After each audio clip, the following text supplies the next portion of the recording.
ধন্যবাদ।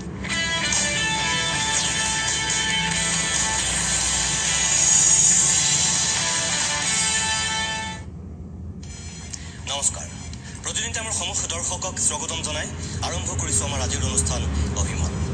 প্ৰিয় দৰ্শক, আজিৰ অভিমতত আমি সাম্প্ৰতিক যিটো অসমৰ পৰিৱেশ পৰিস্থিতি, এই পৰিৱেশ পৰিস্থিতিক লৈ আজিৰ দিনটোত অসমৰ মাননীয় মুখ্যমন্ত্ৰী সৰ্বানন্দ সোণোৱাল আৰু প্ৰভাৱশালী মন্ত্ৰী হিমন্ত বিশ্ব শৰ্মাই তেওঁলোকৰ নিজৰ দলীয় কৰ্মীৰ আগত ভাষণ দিবলৈ গৈ যিখিনি কথাৰ অৱতাৰণা কৰিলে, তাৰে কেইটামান কথাৰ এইখিনি মুহূৰ্তত মই আপোনালোকৰ ওচৰত আলোকপাত কৰিব বিচাৰোঁ।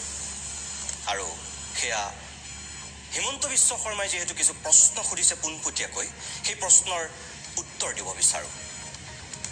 কালিৰ দিনটোত লতাশিল খেলপথাৰত যি আছুৰ নেতৃত্বত 30টাকৈ সংগঠনে বৰ্জনিদাত কাৰ্যসূচীৰ আয়োজন কৰিছিল, সেই কাৰ্যসূচীক লৈ আজি যিহেতু হিমন্ত বিশ্ব শৰ্মাৰ সেই 1 ঘণ্টাতকৈও বেছি ভাষণটোত অধিক সময় তেওঁ গোৱালগালি পাৰিলে, আৰু গোৱালগালিৰ মূল লক্ষ্য কৰি ল'লে যিহেতু ব্যক্তিগতভাৱে আমাক আৰু সন্মানীয় ৰাজ্যখনৰ এগৰাকী বিশিষ্ট সাংবাদিক সম্পাদক অজিত ভূঞা ডাঙৰীয়াক।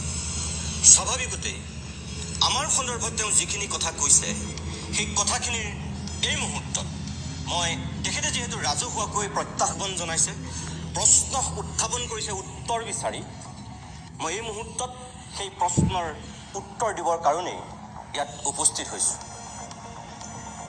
মাননীয় মুখ্যমন্ত্ৰী সৰ্বানন্দ সোণোৱালৰ পৰা আৰম্ভ কৰি মই আকৌ কৈছোঁ যে শেহতীয়াকৈ যিখিনি আমি স্থিতি লৈছোঁ, আমাৰ কোনো আপোনালোকৰ ওপৰত থকা ব্যক্তিগত আক্ৰোশৰ বাবে নহয়। সৰ্বানন্দ সোণোৱাল, হিমন্ত বিশ্ব শৰ্মা, ৰঞ্জিত দাস, আপোনালোকৰ ভূমিকাটোৰ আমি বিৰোধিতা কৰিবলৈ বাধ্য হৈছোঁ এই কাৰণেই, সামগ্ৰিকভাৱে বিজেপিক বাদ দি আজিৰ দিনত টেলিভিশ্যনৰ এজন সম্পাদক হিচাপে মই এনেকুৱা এটা অসমৰ জাতীয় সংগঠনক দেখা নাই যিটো সংগঠনে আপোনালোকৰ এই স্থিতিক সমৰ্থন কৰিছে।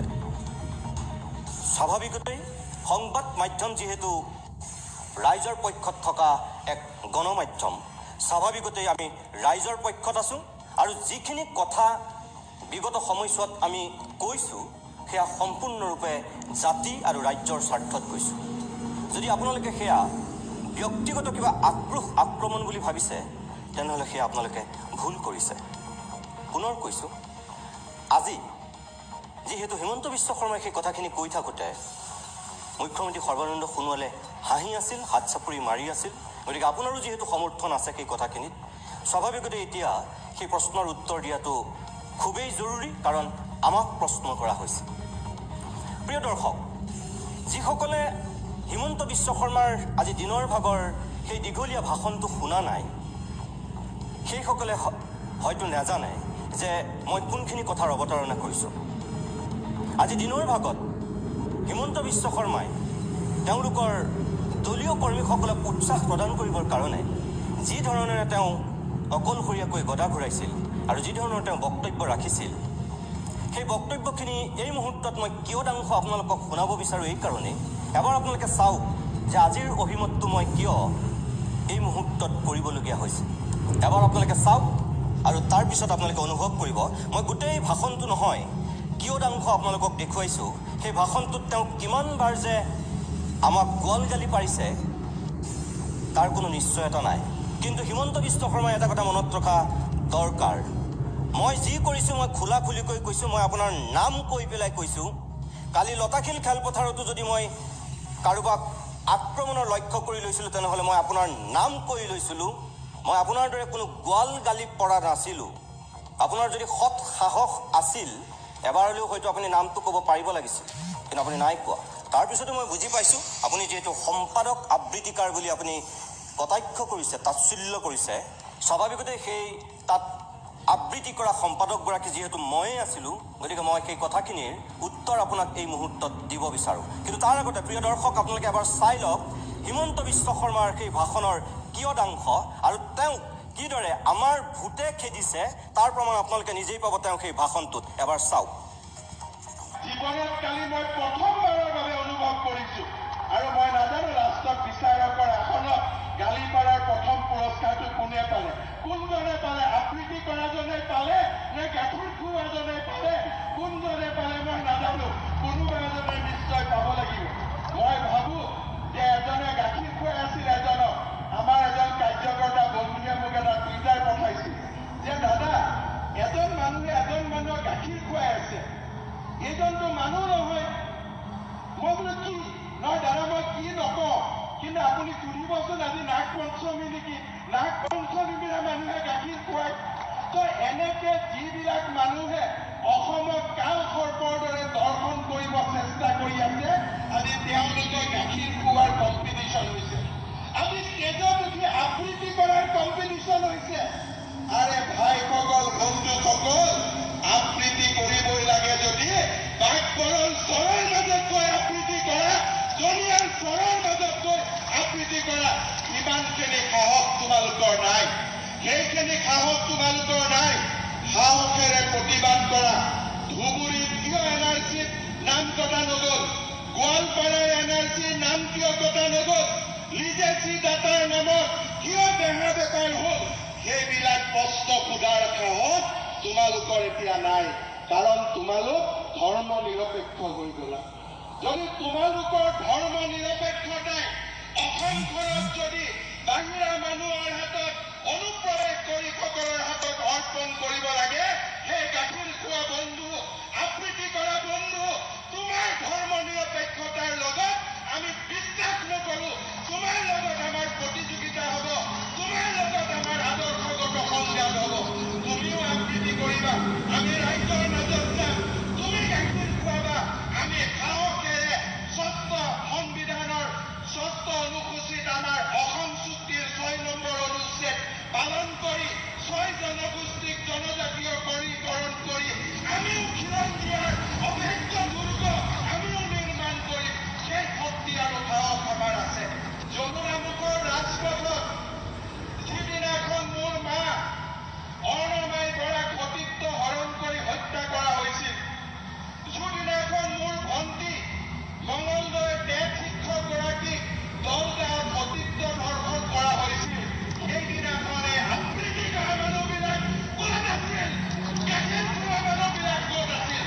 এই প্ৰশ্নৰ উত্তৰ তেওঁলোকে আমাক দিয়ক। আজি এই গাখীৰ খোৱা আৰু আবৃত্তি কৰোৱা মানুহবিলাকক মই স্পষ্ট কৰিব খোজো, কি অৰ্ণমাই বৰা তোমাৰ মা নহয়? শিক্ষয়িত্ৰীগৰাকী তোমাৰ ভণ্টি নহয়? এলেনি সত্ৰৰ ডেকা সত্ৰাধিকাৰগৰাকী তোমাৰ কি দেউতা নহয়? এই প্ৰশ্নৰ উত্তৰ তোমালোকৰ নাই। আজি মইনবাৰী সতৰ্কলৈ বিতৰ্ক কৰা। মইনবাৰী সত্ৰত আগতে কি কৃষ্ণ মন্দিৰ নাছিল? কোনোবাই থিয় হৈ মোক কওক, তাতে শিৱ মন্দিৰ নাছিল? আজি ক'ত গ'ল সেই কৃষ্ণ মন্দিৰ? আজি ক'ত গ'ল সেই শিৱ মন্দিৰ? আৰু প্ৰশ্ন জবান চলাই যে বিদায় দিওঁতে কান্দি কান্দি বিদায় দিছে। আজি এই গাখীৰ খুওৱা আৰু আবৃত্তি কৰা মানুহসকলে মোক প্ৰশ্নৰ উত্তৰ দিয়ক। নগাঁৱৰ শ্ৰী কামপুৰ সত্ৰ, নগাঁও জিলালৈ পূৰ্ববংগীয় মুছলমানৰ প্ৰব্ৰজন আৰু সত্ৰভূমি বেদখলৰ যি ধাৰাবাহিকতা, ইয়াৰ কবলত নিশ্চিত পাই শ্ৰী কামপুৰ সত্ৰ 297 বিঘা মাটি বাংলাদেশী মুছলমানে দখল কৰে। বৰ্তমানে বৰদোৱা সত্ৰৰ পৰা 2 কিলোমিটাৰ উত্তৰে অৱস্থিত এই সত্ৰৰ মাথো বৰ্তমান নামটোহে আছে। ক'ত গাখীৰ খোৱা আৰু আবৃত্তি কৰা মানুহবিলাকে এয়া সঁচা হয়নে নহয়? শ্ৰী কোৱাইকাটা সত্ৰ, শ্ৰী শ্ৰী দামোদৰৰ জন্মস্থানত প্ৰতিষ্ঠিত ঐতিহাসিক সত্ৰ বৰ্তমান বংগীয় মুছলমানৰ দখলত। ভক্ত বৈষ্ণৱ স্থান এৰি পলায়ন কৰে। গতপ্ৰভা থানৰ দক্ষিণে 4 কিলোমিটাৰ নিলগত আছিল এই সত্ৰ। মোক গাখীৰ খোৱা আৰু আবৃত্তি কৰা মানুহবিলাকে মোক মিছা বুলি প্ৰমাণ কৰক। মই আবৃত্তিকাৰী বন্ধুজনক মই আহ্বান জনাম, যাই লওক যমুনামুখৰ চহৰৰ মাজত সোমাই গৈ তেওঁলোকে আমাৰ অসমীয়া মানুহৰ জাক লৈ আন্দোলন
কৰা বন্ধু তোমাৰ সম্পাদকো 21 চনত তুমি নোহোৱা হৈ যাবা কোনোবা ভাগ্যৰ জনিয়াৰ মানুহে তাত সম্পাদক হ'ব তুমি আৰু সম্পাদক হৈ থাকিব নোৱাৰা মই অসমৰ ৰাইজক বিনম্ৰতাৰে আহ্বান জনাম হিমন্ত বিশ্ব শৰ্মাই 21 চনৰ পিছত অসমত ৰাজনীতি নকৰে মোৰ পাবলগীয়া হেৰাবলগীয়া একো নাই কোনোবাই যদি কয় হিমন্ত বিশ্ব শৰ্মাই কিবা হোৱাৰ সপোন দেখি কৰিছে এইখন মঞ্চৰ পৰাই কৈছো 21 চনৰ পিছত হিমন্ত বিশ্ব শৰ্মা ৰাজনীতিত থকাৰ প্ৰশ্ন উঠে কিন্তু জাতিটোৰ কাৰণে এই আবৃত্তি কৰা এই কবিতা আবৃত্তি কৰা গাখীৰ খোৱা সকলক চিনাক্ত কৰি পানীপথৰ শেষ যুদ্ধ দিবলৈ হিমন্ত বিশ্ব শৰ্মা সাজু তাৰ কাৰণে যদি জীৱনো বলিদান দিব লাগে সেই জীৱন বলিদানৰ বাবে মই সাজু যিদিনাখন অসমৰ আলফাই বাংলাদেশত ঘাটি পাতিছিল তেওঁলোকেও সেইদিনাখনো আলফাক বিৰোধিতা কৰিব সাহস কৰিব পৰা নাছিল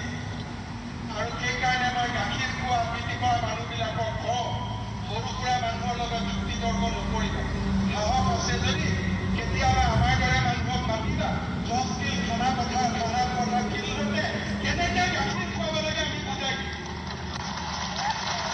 কেনেকে আবৃত্তি কৰিব লাগে বুজাই দিম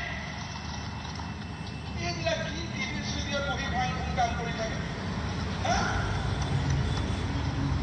তিনিটা মানুহে কলম টকা দেখাই 20টামান কেমেৰামেন পিছে পিছে দৌৰি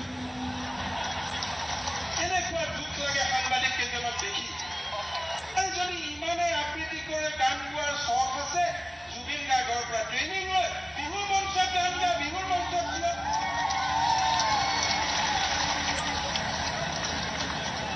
আৰু তাকে গৈ তালি মাৰে আবৃত্তি কৰে বাবা তুমি যিমান আবৃত্তি কৰা তাতকৈ বহুত ভাল আবৃত্তি কৰা বিজেপি দিয়া বহুত হাজাৰ হাজাৰ কাৰ্যকৰ্তা আছে নৰেন্দ্ৰ মোদী ডাঙৰীয়াই উত্তৰ পূবত অভিলেখ সংখ্যক ভোটত বিজেপিৰ জয়ত ধ্বজা উত্তৰ পূৰ্বত উৰিব কোনোবা যদি আবৃত্তি কৰা মানুহ আছে গাখীৰ খোৱা মানুহ আছে তেওঁলোকক মই এই মঞ্চৰ প্ৰত্যাহ্বান দিছো ৰাখিব পাৰে যদি চাই ল'ব ৰাখিব পাৰে যদি প্ৰিয় দৰ্শক এয়া আছিল হিমন্ত বিশ্ব শৰ্মাৰ আজিৰ দিনটোৰ উদাত্ত এক ভাষণ আপোনালোকে হয়তো ৰাজনৈতিক নেতা হিচাপে হিমন্ত বিশ্ব শৰ্মাৰ এনেধৰণৰ খুব আগ্ৰাসী মনোবৃত্তিৰে দিয়া আনক সমালোচনা কৰা বহু বক্তৃতা দেখিছে কিন্তু এজন সাংবাদিকৰ বিৰুদ্ধে এজন সম্পাদকৰ বিৰুদ্ধে এনেধৰণৰ আক্ৰমণাত্মক স্থিতি লৈ পেলাই ইয়াৰ পূৰ্বে হয়তো কথা কোৱা আপোনালোকে কেতিয়াও দেখা নাই প্ৰথমবাৰৰ কাৰণে দেখিছে আৰু হিমন্ত বিশ্ব শৰ্মাক কওঁ আপোনাক মই ধন্যবাদ জনাইছোঁ ইমান ব্যস্ত মানুহ ইমান গোটেই দেশ উদ্ধাৰত আপুনি নামি আছে তাৰপিছত যেতিয়া আপোনাৰ মই লতাশিলৰ খেলপথাৰত কি কৈছিলোঁ সেই 8-9 মিনিটৰ ভাষণটো যে আপুনি ইমূৰৰ পৰা সিমূৰলৈ শুনিবলৈ সময় পালে আপোনাক মই ধন্যবাদ জনাইছোঁ বিশেষভাৱে ধন্যবাদ জনাইছোঁ অখিল গগৈ অনশনস্থলীলৈ গৈ অজিত ভূঞা ডাঙৰীয়া আৰু মই তেখেতৰ সেই অনশন ভংগৰ সময়ত উপস্থিত থকাৰো খবৰ যে আপুনি ৰাখিছে আমি তাত পানী খুৱাইছোনে আমি তাত জুচ খুৱাইছোনে আমি তাত গাখীৰ খুৱাইছোঁ আপুনি যে সময় পাইছে আপোনাৰ চিপাহী চন্তৰীক তাত ৰাখি চোৰাংচোৱাগিৰি কৰিবলৈ তাৰ কাৰণেও আপোনাক ধন্যবাদ জনাইছোঁ প্ৰিয় দৰ্শক অখিল গগৈয়ে কিছুদিনৰ পূৰ্বে এই উৰুকাৰ ৰাতি যেতিয়া অনশন কৰিছিল বিধেয়কখনৰ বিৰোধিতা কৰি ৰাজ্যখনৰ বিভিন্ন মহলে যেতিয়া মেজিৰ জুইত বিধেয়ক পুৰিবলগীয়া হৈছিল স্বাভাৱিকতে এজন স্বাভিমানী অসমীয়া হিচাপে আমাৰ গাত লাগিছিল অসমত বহুত মাঘ বিহু দেখিছিলোঁ বহুত বহাগ বিহু দেখিছোঁ কিন্তু জীৱনত মই প্ৰথমবাৰৰ কাৰণে এনেকুৱা এটা মাঘ বিহু দেখিছিলোঁ যিটো মাঘ বিহুত মেজিৰ জুইত অসমৰ জনতাই এখন বিধেয়ক পুৰিবলগীয়া হৈছিল জীৱনত কেতিয়াও মই দেখা নাছিল আৰু সেয়া কোনো এলাপেচা মানুহে কৰা নাছিল সেই কাম কৰিছিল ডক্টৰ হীৰেণ গোহাঁই ছাৰৰ পৰা আৰম্ভ কৰি অৰূপ বৰবৰৰ পৰা আৰম্ভ কৰি প্ৰশান্ত ৰাজগুৰুৰ পৰা পুলক বেনাৰ্জীলৈকে জাহ্নু বৰুৱালৈকে সকলো মানুহ আৰু সেই ৰাতি অখিল গগৈয়ে ঠেৰেঙা জাৰত অনশন কৰি আছিল। স্বাভাৱিকতেই তেওঁলোকৰ হয়তো হৃদয়ে নাকানিব পাৰে, তেওঁলোকৰ হয়তো দুখ বেদনা সেই মুহূৰ্তত নাথাকিব পাৰে, কিন্তু কিছুমান মানুহক কিছুমান সময়ত আমি যিহেতু মানুহ, আমি যিহেতু কোনো গৰু ছাগলী কুকুৰ মেকুৰী নহয়, গতিকে মানুহৰ দুখত আমি দুখী হ'ব জানো, মানুহৰ সুখত আমি সুখী হ'ব জানো। আৰু সেইকাৰণেই অখিল গগৈ সেই অনশনস্থলীলৈ মই আৰু অজিত ভূঞা ডাঙৰীয়া সেই ভংগৰ সময়ত গৈছিলোঁ, সঁচা কথা। আৰু তেখেতক অলপ জুচ পানীৰে সেই অনশন ভংগ কৰাও হৈছিল। প্ৰিয় দৰ্শক, চাওক সেই সময়ত কিদৰে তেওঁ অনশন ভংগ কৰা হৈছিল। এতিয়া কথা হ'ল, এই খুৱাই থকাৰ সময়খিনিত ইয়াত গাখীৰ আছিল নে, জুচ আছিল নে, পানী আছিল, সেয়াও চোৰাংচোৰাগিৰি কৰিবৰ কাৰণে তেওঁ তাত মানুহ ৰাখিছিল হয়তো। সেইকাৰণে তেওঁ ক'ব পাৰিছে এই কাপটোত গাখীৰ আছে বুলি, কাৰণ তেওঁ অসমৰ সৰ্বজন্তা এজন ৰাজনীতিবিদ। ইয়াৰ পিছতে ইয়াত অজিত ভূঞা ডাঙৰীয়াই সকলো ৰাইজক উদ্দেশ্যি এটা শপত বাক্য পাঠ কৰিছিল। আমিও তাৰ সাক্ষী হৈ তাত উপস্থিত আছিলোঁ। চাওক অজিত ভূঞা ডাঙৰীয়াই সেইদিনাখন অখিল গগৈ অনশনস্থলীত কি কৈছিল। বাতিল নোহোৱা পৰ্যন্ত আমি আমাৰ সংগ্ৰাম অব্যাহত ৰাখিম। মাত্ৰ মই কিয়দাংশ আপোনালোকক এই মুহূৰ্তত দেখুৱাইছোঁ। ইয়াৰ বাহিৰেও আমি নিজে তাত উপস্থিত হৈ কিছু বক্তব্য ৰাখিছিলোঁ। মই তাৰে অকণমান আপোনালোকক এই মুহূৰ্তত দেখুৱাব বিচাৰোঁ। মই অখিল গগৈ সেই অনশনস্থলীত উপস্থিত হৈ সংবাদ মাধ্যমৰ আগত মই কি কৈছিলোঁ চাওক আপোনালোকে। হিচাপে মোৰ স্বাভিমানত কোনোবাই যেতিয়া কুঠাৰঘাত কৰিবলৈ চেষ্টা কৰিব মই তাৰ বিৰোধিতা কৰিম। সেইকাৰণে মই অনশনস্থলীলৈ আহি অখিল গগৈয়ে এই বিহুৰ বতৰত তেওঁ যিখিনি ত্যাগ কৰিছে মই মুকলিকৈ সমৰ্থন জনাইছোঁ। প্ৰিয় দৰ্শক, এয়াই হয়তো আমাৰ ভুল হ'ল। অখিল গগৈ অনশনস্থলীলৈ গৈ তেওঁক অজিত কুমাৰ ভূঞা ডাঙৰীয়া আৰু আমি যিখিনি অনশন ভংগৰ সময়ত উপস্থিত থাকি সহযোগিতা দিলোঁ, সেইখিনি হয়তো আমাৰ ভুল হ'ল। হিমন্ত বিশ্ব শৰ্মাৰ দৃষ্টিত আমি মহাপাপ কৰিলোঁ। ইয়াৰ পিছত আজিৰ দিনটোত তেওঁ যিখিনি কথাৰে সেই দীঘলীয়া ভাষণটোত বাৰে বাৰে আবৃত্তিকাৰ সম্পাদকগৰাকীক তেওঁ আক্ৰমণ কৰিছে। প্ৰিয় দৰ্শক, আপোনালোকে কালিৰ দিনটোত যিসকলে আমাৰ চেনেল চাইছিল আপোনালোকে হয়তো বাতৰিত দেখিছে। হয়, আমি সদৌখন ছাত্ৰ সন্থাৰ নেতৃত্বত যি ৩০টা জনগোষ্ঠীয় সংগঠনে ছাত্ৰ সংগঠনে তাত এই বৰ্জনিনাথ কাৰ্যসূচীৰ আয়োজন কৰিছিল, তাত আমি উপস্থিত হৈছিলোঁ। কাৰণ আমাক আমন্ত্ৰণ কৰিছিল সদৌখন ছাত্ৰ সন্থাই। আমাক সমুজ্জ্বল কুমাৰ ভট্টাচাৰ্য, আমাক দীপাংকৰ নাথ, আমাক লুৰিণজ্যোতি গগৈয়ে আমন্ত্ৰণ কৰিছিল আৰু স্বাভাৱিকতে আমি সেই আমন্ত্ৰণ ৰক্ষা কৰি তাত উপস্থিত হৈছিলোঁ।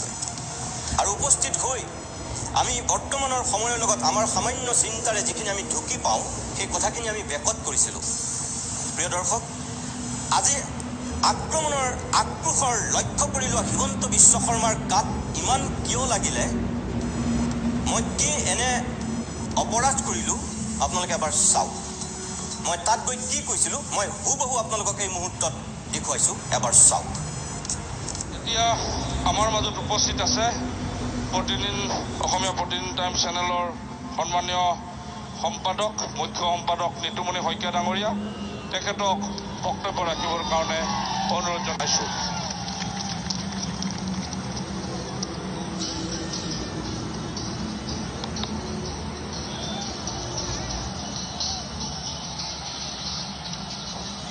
শ্ৰদ্ধাৰ সুধীবৃন্দ,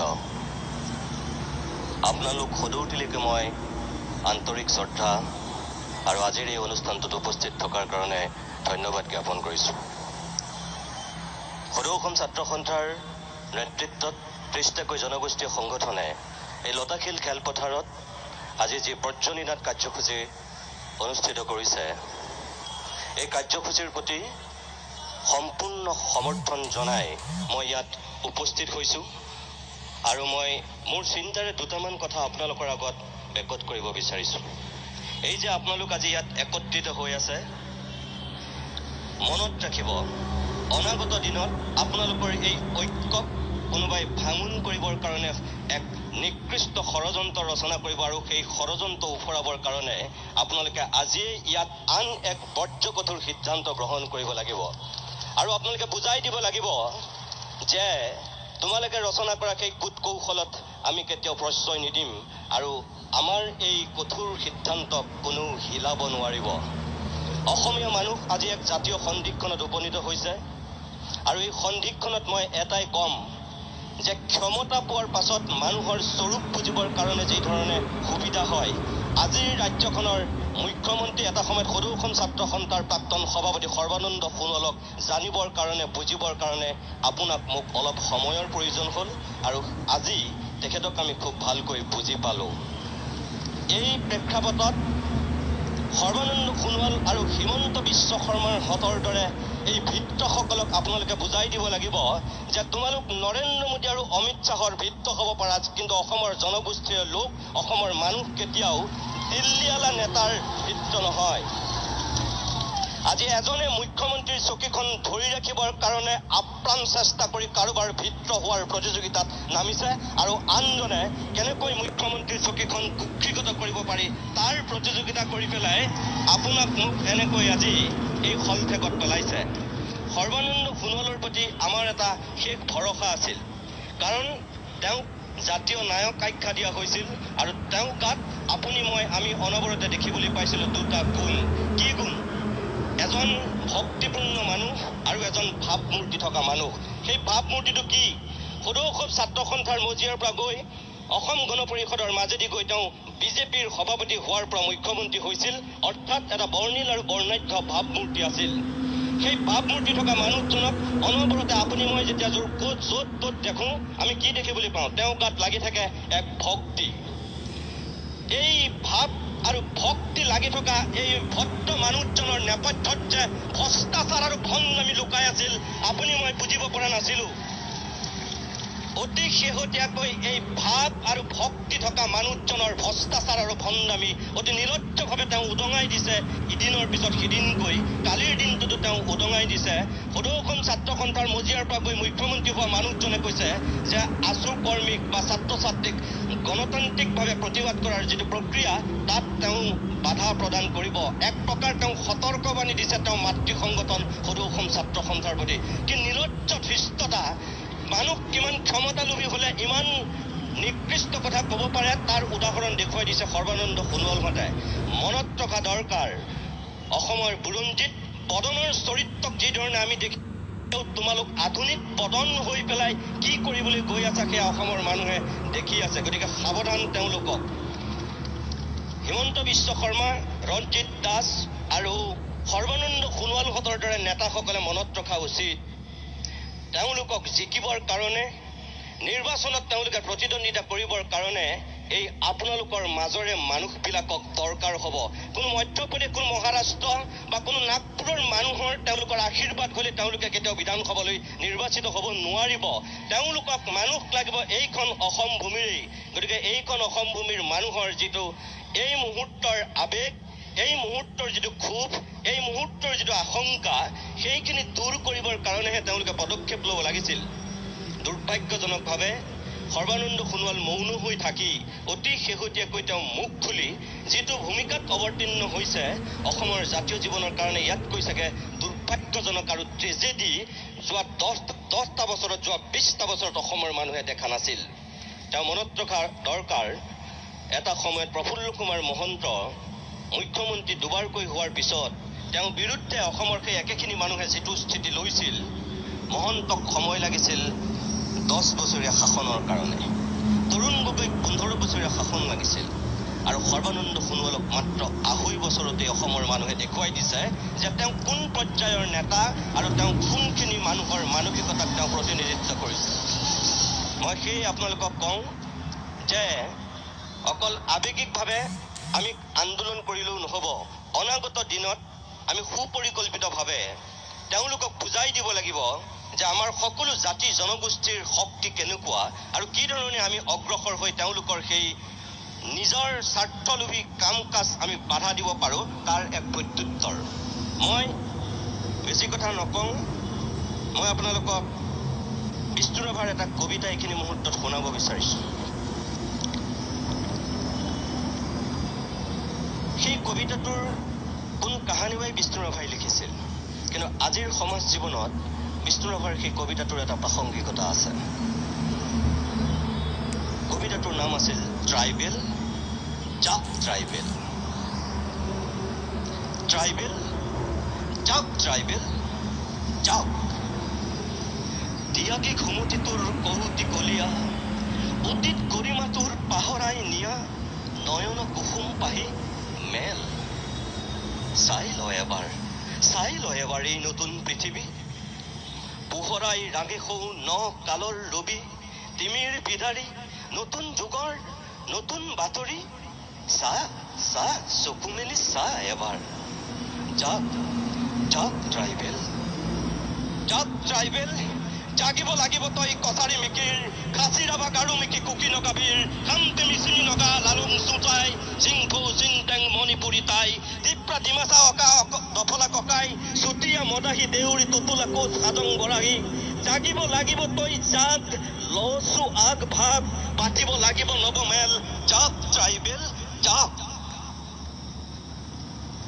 সৰলা অবলা হোজা ট্ৰাইবেল নাৰী, নাথাকিবি তয়ো পিছ পৰি, তয়ো আজি জাক, তয়ো আজি জাক।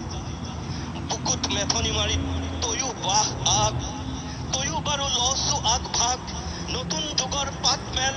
জাক ট্ৰাইবেল, জাক। এই কবিতাটো বহুত দীঘল, মই গোটেইটো আপোনালোকৰ ওচৰত আবৃত্তি কৰি নুশুনাওঁ, কিন্তু এই সময়খিনিত মই এইটোৱে আপোনালোকক ক'ব বিচাৰোঁ যে আমি অসমৰ ৰাইজ, বিভিন্ন জনগোষ্ঠীয় মানুহ সদায় আমি এক হৈ আছিলোঁ আৰু এক হৈ আমি থাকিম।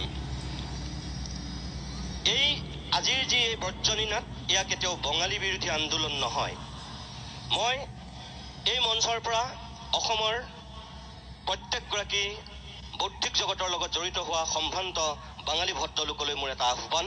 অসমৰ সমাজ জীৱনত যিসকল যুগ যুগ ধৰি অসমীয়া হৈ নিজকে বিলীন কৰিছিল, তেওঁলোকৰ প্ৰতি মোৰ আহ্বান যে আপোনালোকেও এটা ভূমিকা গ্ৰহণ কৰক। উজনি অসমৰ কোনোবা বাঙালী সংগঠনে আমাৰ এই আন্দোলনখনত অংশগ্ৰহণ কৰিছে, কিন্তু গুৱাহাটীৰ যিসকল তথাকথিত ভদ্ৰলোক, মই অপ্ৰিয় হলো সত্য, যিসকলে বাতৰি কাকতত লিখা মেলা কৰে, সভাই সমিতিয়ে তেওঁলোকে বক্তৃতা দিয়ে, সেই মানুহখিনিৰ কিন্তু যোৱা কিছুদিনত ভূমিকা মই দেখিবলৈ পোৱা নাই। তেওঁলোকৰ প্ৰতি মোৰ আহ্বান যে আপোনালোক এইখন অসমতেই আছে, অসমীয়া হৈ থাকিব বিচাৰে, তেনেহ'লে আপোনালোকেও কিন্তু আমাৰ এই আন্দোলনৰ লগত অংশগ্ৰহণ কৰক। এই জনসমুদ্ৰক আপোনালোকেও সমৰ্থন দিবলৈ চেষ্টা কৰক, কাৰণ ইয়াতেই আপোনালোক থাকিব, ইয়াতেই আপোনালোক মৰিব। গতিকে আপোনালোকৰ এক দায়িত্ব আছে। ইয়াত কেতিয়াও বাঙালী বিৰোধী আন্দোলন নহয়। ইয়াত অসমীয়াৰ খিলঞ্জীয়াৰ অস্তিত্বৰ প্ৰতি যদি কোনোবাই ভাবুকি আনিছে, গতিকে তাৰ বিৰুদ্ধেহে ইয়াত মাত মতা হৈছে। আপোনালোক সদৌটোলৈকে পুনৰ মই নমস্কাৰ জনাইছোঁ। মই সদায় অসমীয়া হৈ জীয়াই থাকিব বিচাৰোঁ আৰু জাতীয় স্বাভিমান ধৰি ৰাখিব বিচাৰোঁ। আপোনালোক ইয়াত জাতীয় স্বাভিমান থকা মানুহ, ভাষা সাহিত্য সংস্কৃতিৰ প্ৰতি যদি কোনোবাই কেতিয়াবা ভাবুকি কঢ়িয়াই আনে, তাৰ বিৰুদ্ধে আমি গৰজিমেই, বৰ্জনী নাদেৰ গৰজিমেই। পুনৰবাৰ আপোনালোক সদৌটোলৈকে ধন্যবাদ জনাই মোৰ চমু দুআষাৰ সামৰণি মাৰিছোঁ। নমস্কাৰ। প্ৰিয় দৰ্শক, সেয়াই আছিল লতাশিলৰ খেলপথাৰত সদৌ অসম ছাত্ৰ সন্থাৰ নেতৃত্বত 30টাকৈ জনগোষ্ঠী ছাত্ৰ সংগঠনৰ নেতৃত্বত অনুষ্ঠিত হোৱা বৰ্জনী নাট কাৰ্যসূচীত আমাৰ বক্তব্য। আমি ইমান কি অপৰাধ কৰিলোঁ যাৰ কাৰণে আজি হিমন্ত বিশ্ব শৰ্মাৰ মুখত কেৱল আখৈ ফুটাদি ফুটিল, ডিঙি ফুলাই শিৰ ফুলাই তেওঁ উদাত্ত কণ্ঠৰে কেৱল আমাক আক্ৰমণৰ লক্ষ্য কৰি ল'লে। কিন্তু হিমন্ত বিশ্ব শৰ্মাই জনা উচিত, তেওঁ আজি যিখিনি কথা কৈছে, আপুনি দলীয় কৰ্মীক উৎসাহ দিবৰ কাৰণে গোকাত মিছা কথাৰে আপুনি উদ্বেলিত কৰিব পাৰে, কিন্তু অসমৰ বৌদ্ধিক জগতৰ মানুহক, মগজু থকা মানুহক আপুনি তেনেকৈ উদ্বেলিত কৰিব নোৱাৰে। আপুনি মনত ৰাখিব যে অন্ধভাৱে যিসকলে বিজেপি কৰিছে তেওঁলোককহে আপুনি বলাব পাৰিব, কিন্তু যিসকলৰ গণতান্ত্ৰিক চেতনা আছে, যি এখন আঁঠুৱা, এটা কম্বল, এটা মদৰ বটল, কেইটামান টকাত যিসকলে ভোট বিক্ৰী নকৰে, সেইসকলক কিন্তু আপুনি কেতিয়াও এনেকুৱা ভুৱা কথাৰে বলাব নোৱাৰিব। আপুনি মনত ৰাখিব, আপুনি এটা সময়ত আঁচু কৰিছিল, আলফাও কৰিছিল কিছু গোপনে চুপনে মানুহে কয় তেনেকৈ আৰু তাৰপিছত আপুনি ৰাতিটোৰ ভিতৰতেই আছু কৰিছিল আলফাও কৰিছিল কিছু গোপনে চুপনে মানুহে কয় তেনেকৈ আৰু তাৰপিছত আপুনি ৰাতিটোৰ ভিতৰতেই কংগ্ৰেছী হৈছিল আৰু কংগ্ৰেছী হৈ আপুনি কি পদ্ধতিত কি গুটিত আপুনি বিজেপিলৈ আহিবলগীয়া হ'ল অসমৰ মানুহে নজনা নহয় মই কোৱাৰো কোনো দৰকাৰ নাই সকলোৱে জানে সকলোৱে বুজে সকলোকে আপুনি মূৰ্খ সজাবলৈ চেষ্টা নকৰিব আপুনি আজি যিখিনি বক্তব্য দিছে আপোনাৰ দলীয় কৰ্মীৰ আগত মই প্ৰত্যেকটো বক্তব্যৰ উত্তৰ দিম আপুনি যিহেতু প্ৰত্যাহ্বান জনাইছে ব্যক্তিগতভাৱে আমাক মই সেই প্ৰত্যাহ্বান গ্ৰহণ কৰিছোঁ আৰু আপোনাৰ প্ৰত্যেকটো প্ৰশ্নৰ উত্তৰ দিম এই অভিমতৰ মঞ্চত কিছু সময়ৰ কাৰণে বিৰতি লৈ লৈছোঁ কিছু সময় বাণিজ্যিক বিৰতিৰ পিছত আমি উভতি আহিছোঁ অভিমতৰ পৰৱৰ্তী অংশলৈ এই মুহূৰ্তত প্ৰিয় দৰ্শক হিমন্ত বিশ্ব শৰ্মাই আজি যিহেতু ৰাজহুৱাকৈ প্ৰত্যাহ্বান জনাইছে আৰু সেই প্ৰত্যাহ্বান জনাই কিছু প্ৰশ্ন উত্থাপন কৰিছিল তাৰ উত্তৰ লাগে বুলি কৈছিল আৰু আজিৰ দিনটোতে তেখেতৰ সেই প্ৰশ্নৰ উত্তৰ দিবলৈ মই এই মুহূৰ্তত সাজু হৈছোঁ এটা এটাকৈ তেখেতে উত্থাপন কৰা প্ৰত্যেকটো প্ৰশ্নৰ উত্তৰ দিয়া হ'ব মই প্ৰথমতে দেখুৱাব বিচাৰিছোঁ হিমন্ত বিশ্ব শৰ্মাৰ এই বক্তব্যটো আৰু মই নাজানো ৰাষ্ট্ৰক বিচাৰকৰ আসনত গালি পাৰাৰ প্ৰথম পুৰস্কাৰটো কোনে পালে কোনজনে পালে আবৃত্তি কৰাজনে পালে নে গাখীৰ খোৱাজনে পালে কোনজনে পালে মই নাজানো কোনোবা এজনে নিশ্চয় পাব লাগিব মই ভাবো যে এজনে গাখীৰ খুৱাই আছিল এজনক আমাৰ এজন কাৰ্যকৰ্তা বন্ধুৱে মোক এটা টুইটাৰ পঠাইছিল যে দাদা এজন মানুহে এজন মানুহক গাখীৰ খুৱাই আছে এইজনটো মানুহ নহয় মই বোলো কি নহয় দাদা মই কি নকওঁ কিন্তু আপুনি সুধিবচোন আজি নাগ পঞ্চমী নেকি নাগ পঞ্চমী দিনা মানুহে গাখীৰ খুৱায় তো এনেকে যিবিলাক মানুহে অসমক কাল সৰ্পৰ দৰে দৰ্শন কৰিব চেষ্টা কৰি আছে আজি তেওঁলোকক গাখীৰ খোৱাৰ কম্পিটিশ্যন হৈছে গাখীৰ খোৱাৰ কম্পিটিশ্যন হৈছে প্ৰিয় দৰ্শক মই আকৌ কৈছোঁ যে তাত হিমন্ত বিশ্ব শৰ্মাৰ চোৰাং চোৰাগিৰি কৰা সেইসকলে হিমন্ত বিশ্ব শৰ্মাক ভুল তথ্য দিছে তাত গাখীৰ খুওৱা হোৱা নাছিল আৰু হিমন্ত বিশ্ব শৰ্মাই কোৱাৰ দৰে যদি কোনোবা সাপক অজিত ভূঞা ডাঙৰীয়াই সেই মুহূৰ্তত গাখীৰ খুৱাইছিল বা আমি উপস্থিত থাকিছিলোঁ তেনেহ'লে অসমৰ সমাজ জীৱনত কোন সাপ আমি নাজানো কিন্তু অসমৰ ৰাজনৈতিক জীৱনত আপোনাৰ সমান সাপ অসমৰ মানুহে হয়তো ইয়াৰ পূৰ্বে কেতিয়াও দেখা নাই কাৰণ তৰুণ গগৈত ব্ৰহ্মত তালুত যিটো ভোট দিছিল সেই ভোট দিয়া মানুহজন কোন আছিল কাৰণ তৰুণ গগৈয়েতো গাখীৰ খুৱাই খুৱাই কাৰোবাক ডাঙৰ কৰিছিল আপুনি এইজন হিমন্ত বিশ্ব শৰ্মাই কৈ থৈছিল আপুনি পাহৰি গৈছে যে হিতেশ্বৰ শইকীয়া আৰু তৰুণ গগৈ আপোনাৰ বাবে কি ৰাজনৈতিক জীৱনত এই দুজন ব্যক্তিয়েই আপোনাৰ কাৰণে আছিল পিতৃস্বৰূপ আৰু সেই প্ৰশ্নটোৰ উত্তৰত আপুনি কৈছিল এজন আপোনাৰ বাবে দৈৱকী আৰু আনগৰাকী আপোনাৰ বাবে যশোদা বা এজন আপোনাৰ বাবে নন্দ আৰু আনগৰাকী আপোনাৰ বাবে বসুদেৱ এই ধৰণৰ বক্তব্য আপুনিয়ে দি থৈছিল আৰু তাৰ পাছত আপুনি মনত পেলাওক সেই হিতেশ্বৰ শইকীয়াক আপুনি এটা সময়ত কি কৰিছিল হিতেশ্বৰ শইকীয়াৰ পৰিয়ালটোক আপুনি কি কৰিছিল হিতেশ্বৰ শইকীয়াৰ মৃত্যুৰ পিছত আপুনি সেই শইকীয়াৰ ঘৰত বাথৰুমত বেডৰুমত ড্ৰয়িং ৰুমত থকা মানুহজনে হিতেশ্বৰ শইকীয়াৰ পৰিয়ালক কি কৰিছিল আপুনি আমাৰ নিজক সোধক তাৰ পিছত তৰুণ গগৈয়ে আপোনাক গাখীৰ খুৱাই ডাঙৰ কৰিছিল আৰু সেই তৰুণ গগৈ কোনে তেখেতৰ ব্ৰহ্ম তালুত বিগত 15 বছৰত সেই ব্ৰহ্ম খুঁটটো মাৰিছিল ইমান অকৃতজ্ঞ আৰু ইমান বিশ্বাসঘাতক ৰাজনীতিক আজিৰ দিনত অসমৰ মানুহে আপোনাক বাদ দি কাৰোবাক দেখিছে নেকি তাৰ পাছত আপুনি আকৌ আনক গাখীৰ খুওৱা উদাহৰণ দিয়ে এবাৰ নিজৰ গালকো জিকুটি আগবাঢ়ি চাওক, তাৰপিছত কিছুমান কথা ক'বলৈ চেষ্টা কৰক। এইবাৰ চাওক দ্বিতীয় কথাটো। আজি ষ্টেজত উঠি আবৃত্তি কৰাৰ কম্পিটিশ্যন হৈছে। আৰে ভাইসকল, বন্ধুসকল, আবৃত্তি কৰিবই লাগে যদি বাক্যবৰণ ঘৰৰ মাজত গৈ আবৃত্তি কৰা, ধনীয়াৰ ঘৰৰ মাজত গৈ আবৃত্তি কৰা। সিমানখিনি সাহস তোমালোকৰ নাই। সেইখিনি সাহস তোমালোকৰ নাই। সাহসেৰে প্ৰতিবাদ কৰা। ধুবুৰীত কিয় NRCত নাম কটা নগ'ল? গোৱালপাৰাৰ NRCৰ নাম কিয় কটা নগ'ল? লিগেচি ডাটাৰ নামত কিয় দেহা বেকাৰ হ'ল? সেইবিলাক প্ৰশ্ন সোধাৰ সাহস তোমালোকৰ এতিয়া নাই। কাৰণ তোমালোক হিমন্ত বিশ্ব শৰ্মাই যিখিনি কথা কৈছে, NRCত ধুবুৰীৰ গোৱালপাৰাত নাম কৰ্তন যোৱাৰ সময়ত বা যিসকলে অন্তৰ্ভুক্ত কৰিলে অত্যাধিক ৰূপত, সেই সময়ত আমি কি কৰি আছিলোঁ? আমাৰ প্ৰশ্নটো হ'ল, NRCৰ এতিয়ালৈকে চূড়ান্ত যিটো তালিকা ওলোৱাই নাই। আজিৰ দিনটোতো ছুপ্ৰিম কোৰ্টত নিৰ্দেশ দিয়া হৈছে 31 ডিচেম্বৰৰ ভিতৰত চূড়ান্ত তালিকা প্ৰকাশ কৰিবৰ কাৰণে।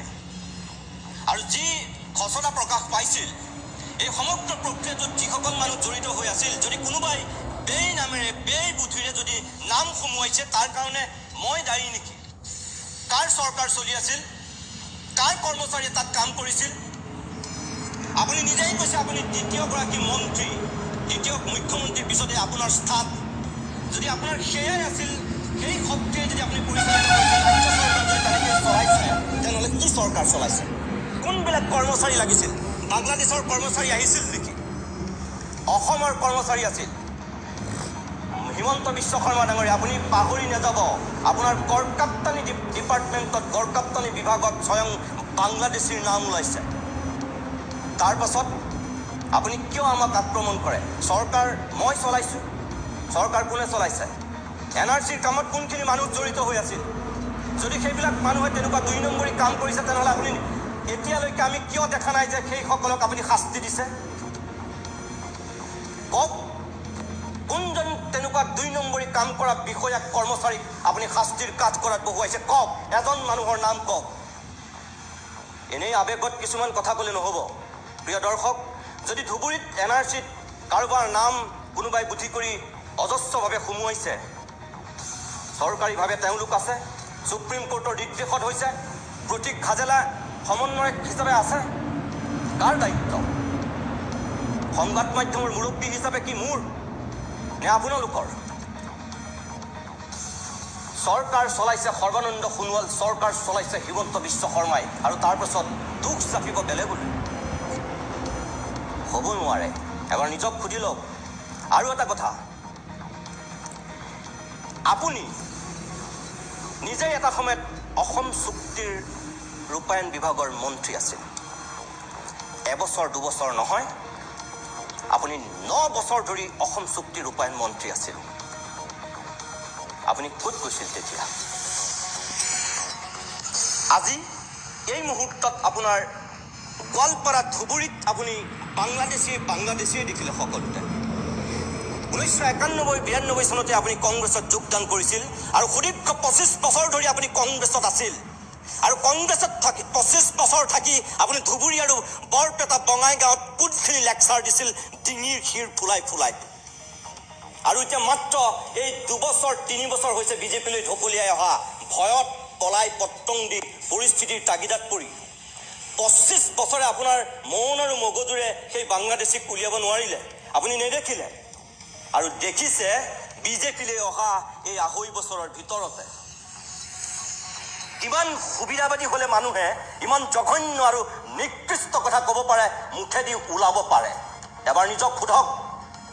25 বছৰ ধৰি কংগ্ৰেছত আছে, তাৰপাছত এতিয়া আপুনি সেই প্ৰশ্ন আমাক কৰে। ক'ত কৈছিল আপুনি 25 বছৰ আগতে? বৰপেটাত, ধুবুৰীত, গোৱালপাৰাত এই একেই টেটু, একেই মুখ, একেই জিভা, একেই দাঁতেৰে আপুনি কোনবিলাক কথা কৈছিল? এবাৰ নিজক সোধক। আৰু আজি তাৰ পিছত অধিক বিজেপি হ'বলৈ গৈ, অধিক RSS হ'বলৈ গৈ, আৰু নৰেন্দ্ৰ মোদী আৰু অমিত শ্বাহৰ ভিত্ৰ হ'বলৈ গৈ এইবিলাক বলিয়ালি কথা দলীয় কৰ্মীৰ আগত ক'বলৈ আহে লাজ নালাগে আপোনাৰ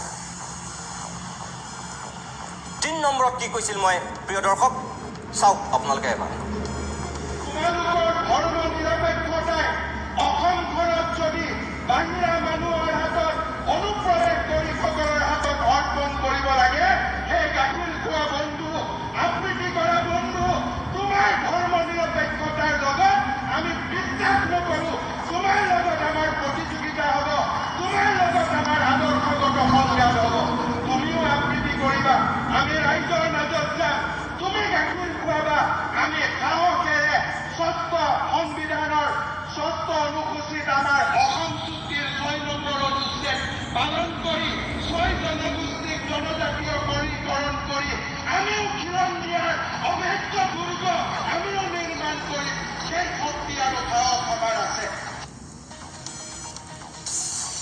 প্ৰিয় দৰ্শক এই যে ষষ্ঠ অনুচ্ছেদৰ কথা আখৈ ফুটা দি ফুটিছে হিমন্ত বিশ্ব শৰ্মাৰ মুখত 6 জনগোষ্ঠীক জনজাতিকৰণৰ কথা তেওঁ আখৈ ফুটা দি ফুটিছে মুখত ইমান দিনে ক'ত কৈছিল মই আকৌ কৈছোঁ অসম চুক্তিৰ যি তেওঁ ষষ্ঠ অনুচ্ছেদৰ কথা এই মুহূৰ্তত কৈছে যোৱা 9 বছৰত যেতিয়া তেওঁ অসম চুক্তিৰ ৰূপায়ণ বিভাগৰ মন্ত্ৰী আছিল তেতিয়া তেওঁ কি কৰিছিল আপুনি কি কৰিছিল তেতিয়া এই যে লোকসভা নিৰ্বাচনৰ প্ৰাকখনত আপোনাৰ অসম চুক্তিৰ 6 নম্বৰ অনুচ্ছেদৰ কথালৈ মনত পৰিল ইয়াৰ আগতে আপুনি কি কৰিছিল 6 জনগোষ্ঠীৰ জনজাতিকৰণক লৈ কিমান আৰু ৰাজনীতি কৰিব কংগ্ৰেছ আৰু বিজেপিয়ে বিশেষকৈ বিগত লোকসভা নিৰ্বাচন আৰু বিগত বিধানসভা নিৰ্বাচনত 6 জনগোষ্ঠীৰ জনজাতিকৰণক লৈ আপোনালোকে কি প্ৰতিশ্ৰুতি দিছিল 2014 চনত নৰেন্দ্ৰ মোদী প্ৰধানমন্ত্ৰী হোৱাৰ প্ৰাকখনত এবাৰ মনত পেলাওক হয়তো আপুনি পাহৰি গৈছে কাৰণ তেতিয়া আপুনি কংগ্ৰেছত আছিল বিজেপিয়ে কি প্ৰতিশ্ৰুতি দিছিল 6 জনগোষ্ঠীৰ জনজাতিকৰণক লৈ সেই সময়ত যিসকল নেতাই ইয়াত আহি প্ৰতিশ্ৰুতি দিছিল এই 4.5 বছৰত সেই প্ৰতিশ্ৰুতিৰ কিমানখিনি আপোনালোকে পূৰণ কৰিলে নিৰ্বাচনৰ প্ৰাকখনত এতিয়া আকৌ অসম চুক্তিৰ কথা 6 জনগোষ্ঠীৰ জনজাতিকৰণৰ কথা কি অসমৰ মানুহ মূৰ্খ অসমৰ মানুহ আপুনি ভবাৰ দৰে কি পূৰ্বক এই ৰাজনৈতিক কাৰসাজিৰে আপুনি কিমান আৰু মানুহক ঠগিবলৈ চেষ্টা কৰিব কিমান আৰু আপুনি মানুহক বিশ্বাসঘাতকতা কৰিব আপোনাৰ উদ্যোগতেই এই 6 জনগোষ্ঠীৰ জনজাতিকৰণৰ যিখন আপোনালোকৰ ইয়াৰ মন্ত্ৰী পৰিষদৰ বৈঠক আপুনি প্ৰথমখন বৈঠকতেই উপস্থিত নাথাকিল তাৰপিছত ডিঙিৰ শিৰ ফুলাই আকৌ 6 জনগোষ্ঠীৰ জনজাতিকৰণৰ কথা কয় ইমান দিন আপুনি মন্ত্ৰী হৈ আছিল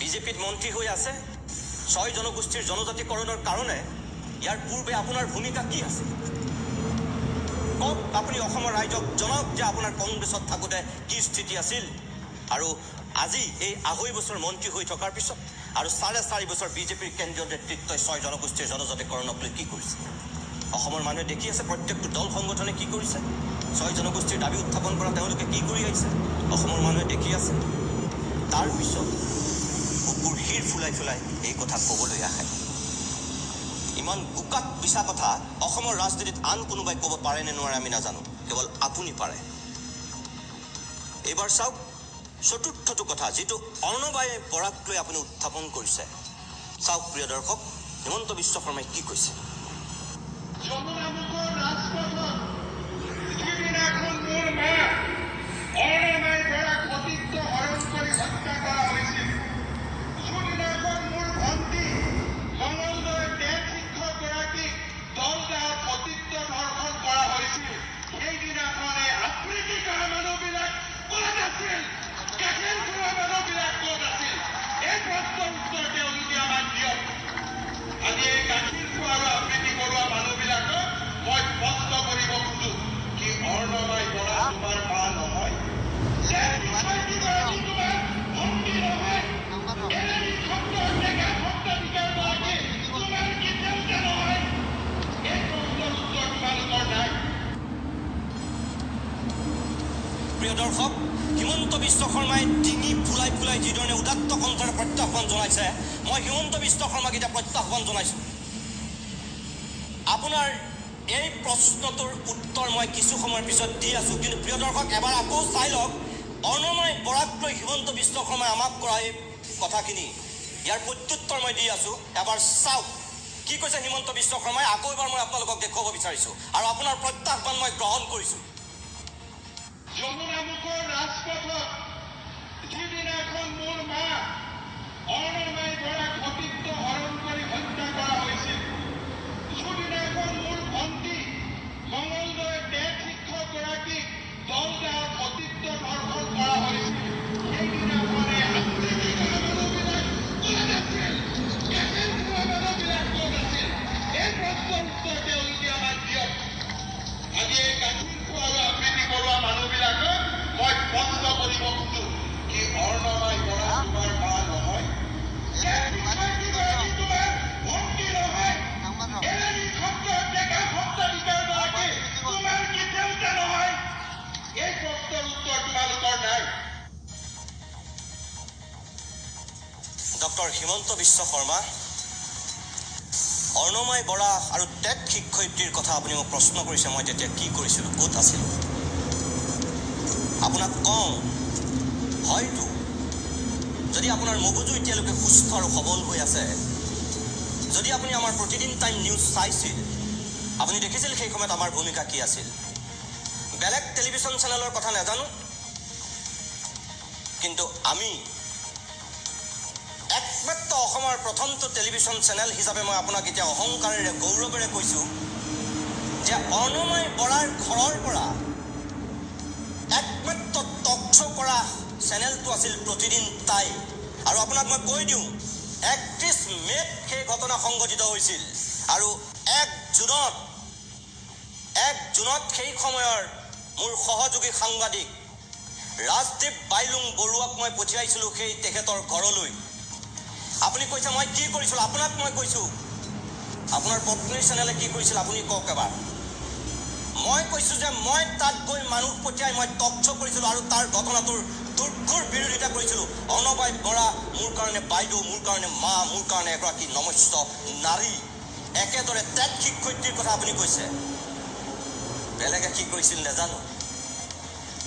আমি সেই টেট শিক্ষয়িত্ৰীৰ যিগৰাকী ছোৱালীৰ সেই অৱস্থা কৰা হৈছিল, আমি প্ৰথমটো চেনেল হিচাপে উপস্থিত হৈছিলোগৈ তাত আৰু মাত মাতিছিলোঁ তাই ন্যায়ৰ কাৰণে। এই মঞ্চৰ পৰা আমি প্ৰতিবাদ কৰিছিলোঁ আৰু আমি ইয়াত থিয় হৈ মাত মাতিছিলোঁ উচিত তদন্ত হ'ব লাগে। আৰু যদি আপুনি বিশ্বাস নকৰে কি কৰিছিলোঁ আপুনি বিচাৰিছে চাওক, এবাৰ দেখুৱাই দিছোঁ আপোনাক, চাওক কি কৰা হৈছিল। নমস্কাৰ, দ্য বিগাৰলৈ মই ৰাজদীপ বাইলুং বৰুৱাই আপোনালোকক স্বাগতম জনাইছোঁ।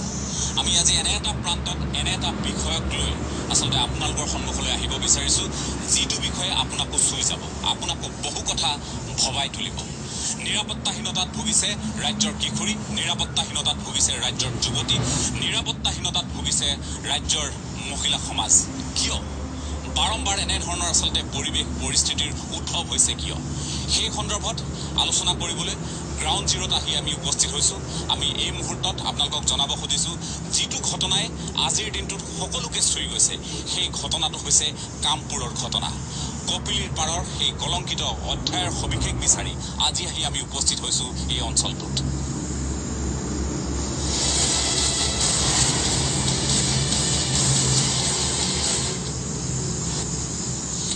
আমি আপোনালোকক সেই পৰিৱেশটো দেখুৱাব খুজিছোঁ। ইয়াৰ যিসকল লোক, তেওঁলোকৰ মনত যথেষ্ট সংশয় আছে, তেওঁলোকৰ মনত যথেষ্ট ক্ষোভ আছে। কাৰণ হৈছে শিক্ষাৰ পোহৰ বিলাবলৈ গৈ যিগৰাকী মহিলাই এক প্ৰত্যাহ্বানৰ সন্মুখীন হৈছিল আজি দীৰ্ঘদিন ধৰি, সেই মহিলাগৰাকীক এই অঞ্চলটোত অতি নৃশংসভাৱে হত্যা কৰা হৈছে। সন্দেহ কৰা হৈছে এই মহিলাগৰাকীক ধৰ্ষণ কৰি অতি নৃশংসতাৰে হত্যা কৰি কপিলী নৈত তেওঁৰ শৱদেহ পেলাই দিয়া হৈছে। যেতিয়াই তেওঁৰ শৱদেহ উদ্ধাৰ হৈছে, তাৰ পিছতেই পৰিয়ালৰ মাজত কি পৰিৱেশ বিৰাজ কৰিছে, অঞ্চলটোৰ ৰাইজৰ মাজত কি পৰিৱেশ বিৰাজ কৰিছে, সেইখিনি কথা জনাৰ আজি প্ৰয়োজনীয়তা আমি অনুভৱ কৰিছোঁ, যাৰ বাবে দ্য বিগাৰত আমি 1 ঘণ্টা এই লোকসকলৰ সৈতে কিছু কথা পাতিম। এওঁলোকৰ এই পৰিৱেশটোৰ উদ্ভৱ হোৱাৰ কাৰণ এওঁলোকে কি বুলি ভাবে, সেই কথাখিনি তেওঁলোকৰ পৰা আমি জানিবলৈ চেষ্টা কৰিম। প্ৰথমে এই গাঁৱৰ কেইবাগৰাকীও লোক আছে, মই আপোনাৰ কাষলৈ প্ৰথমে আহিব খুজিছোঁ যে যিগৰাকী মহিলা তেওঁ এগৰাকী শিক্ষয়িত্ৰী, তেওঁ অৱসৰ ল'বলৈ মাত্ৰ 2টা বছৰ বাকী আছিল। তেনে সময়ত তেওঁ আগৰে পৰা যথেষ্ট প্ৰত্যাহ্বান, অনগ্ৰসৰ এটা অঞ্চললৈ গৈ শিক্ষাৰ পোহৰ বিলাইছিল। এজনীয়া শিক্ষকৰ দায়িত্ব তেওঁ চম্ভালিছিল, নিজে আছিল প্ৰধান শিক্ষয়িত্ৰীও। গতিকে এই যিটো ঘটনা সংঘটিত হ'ল, আপোনালোকে কি বুলি আচলতে এই ঘটনাটো ব্যাখ্যা কৰিব খুজিব?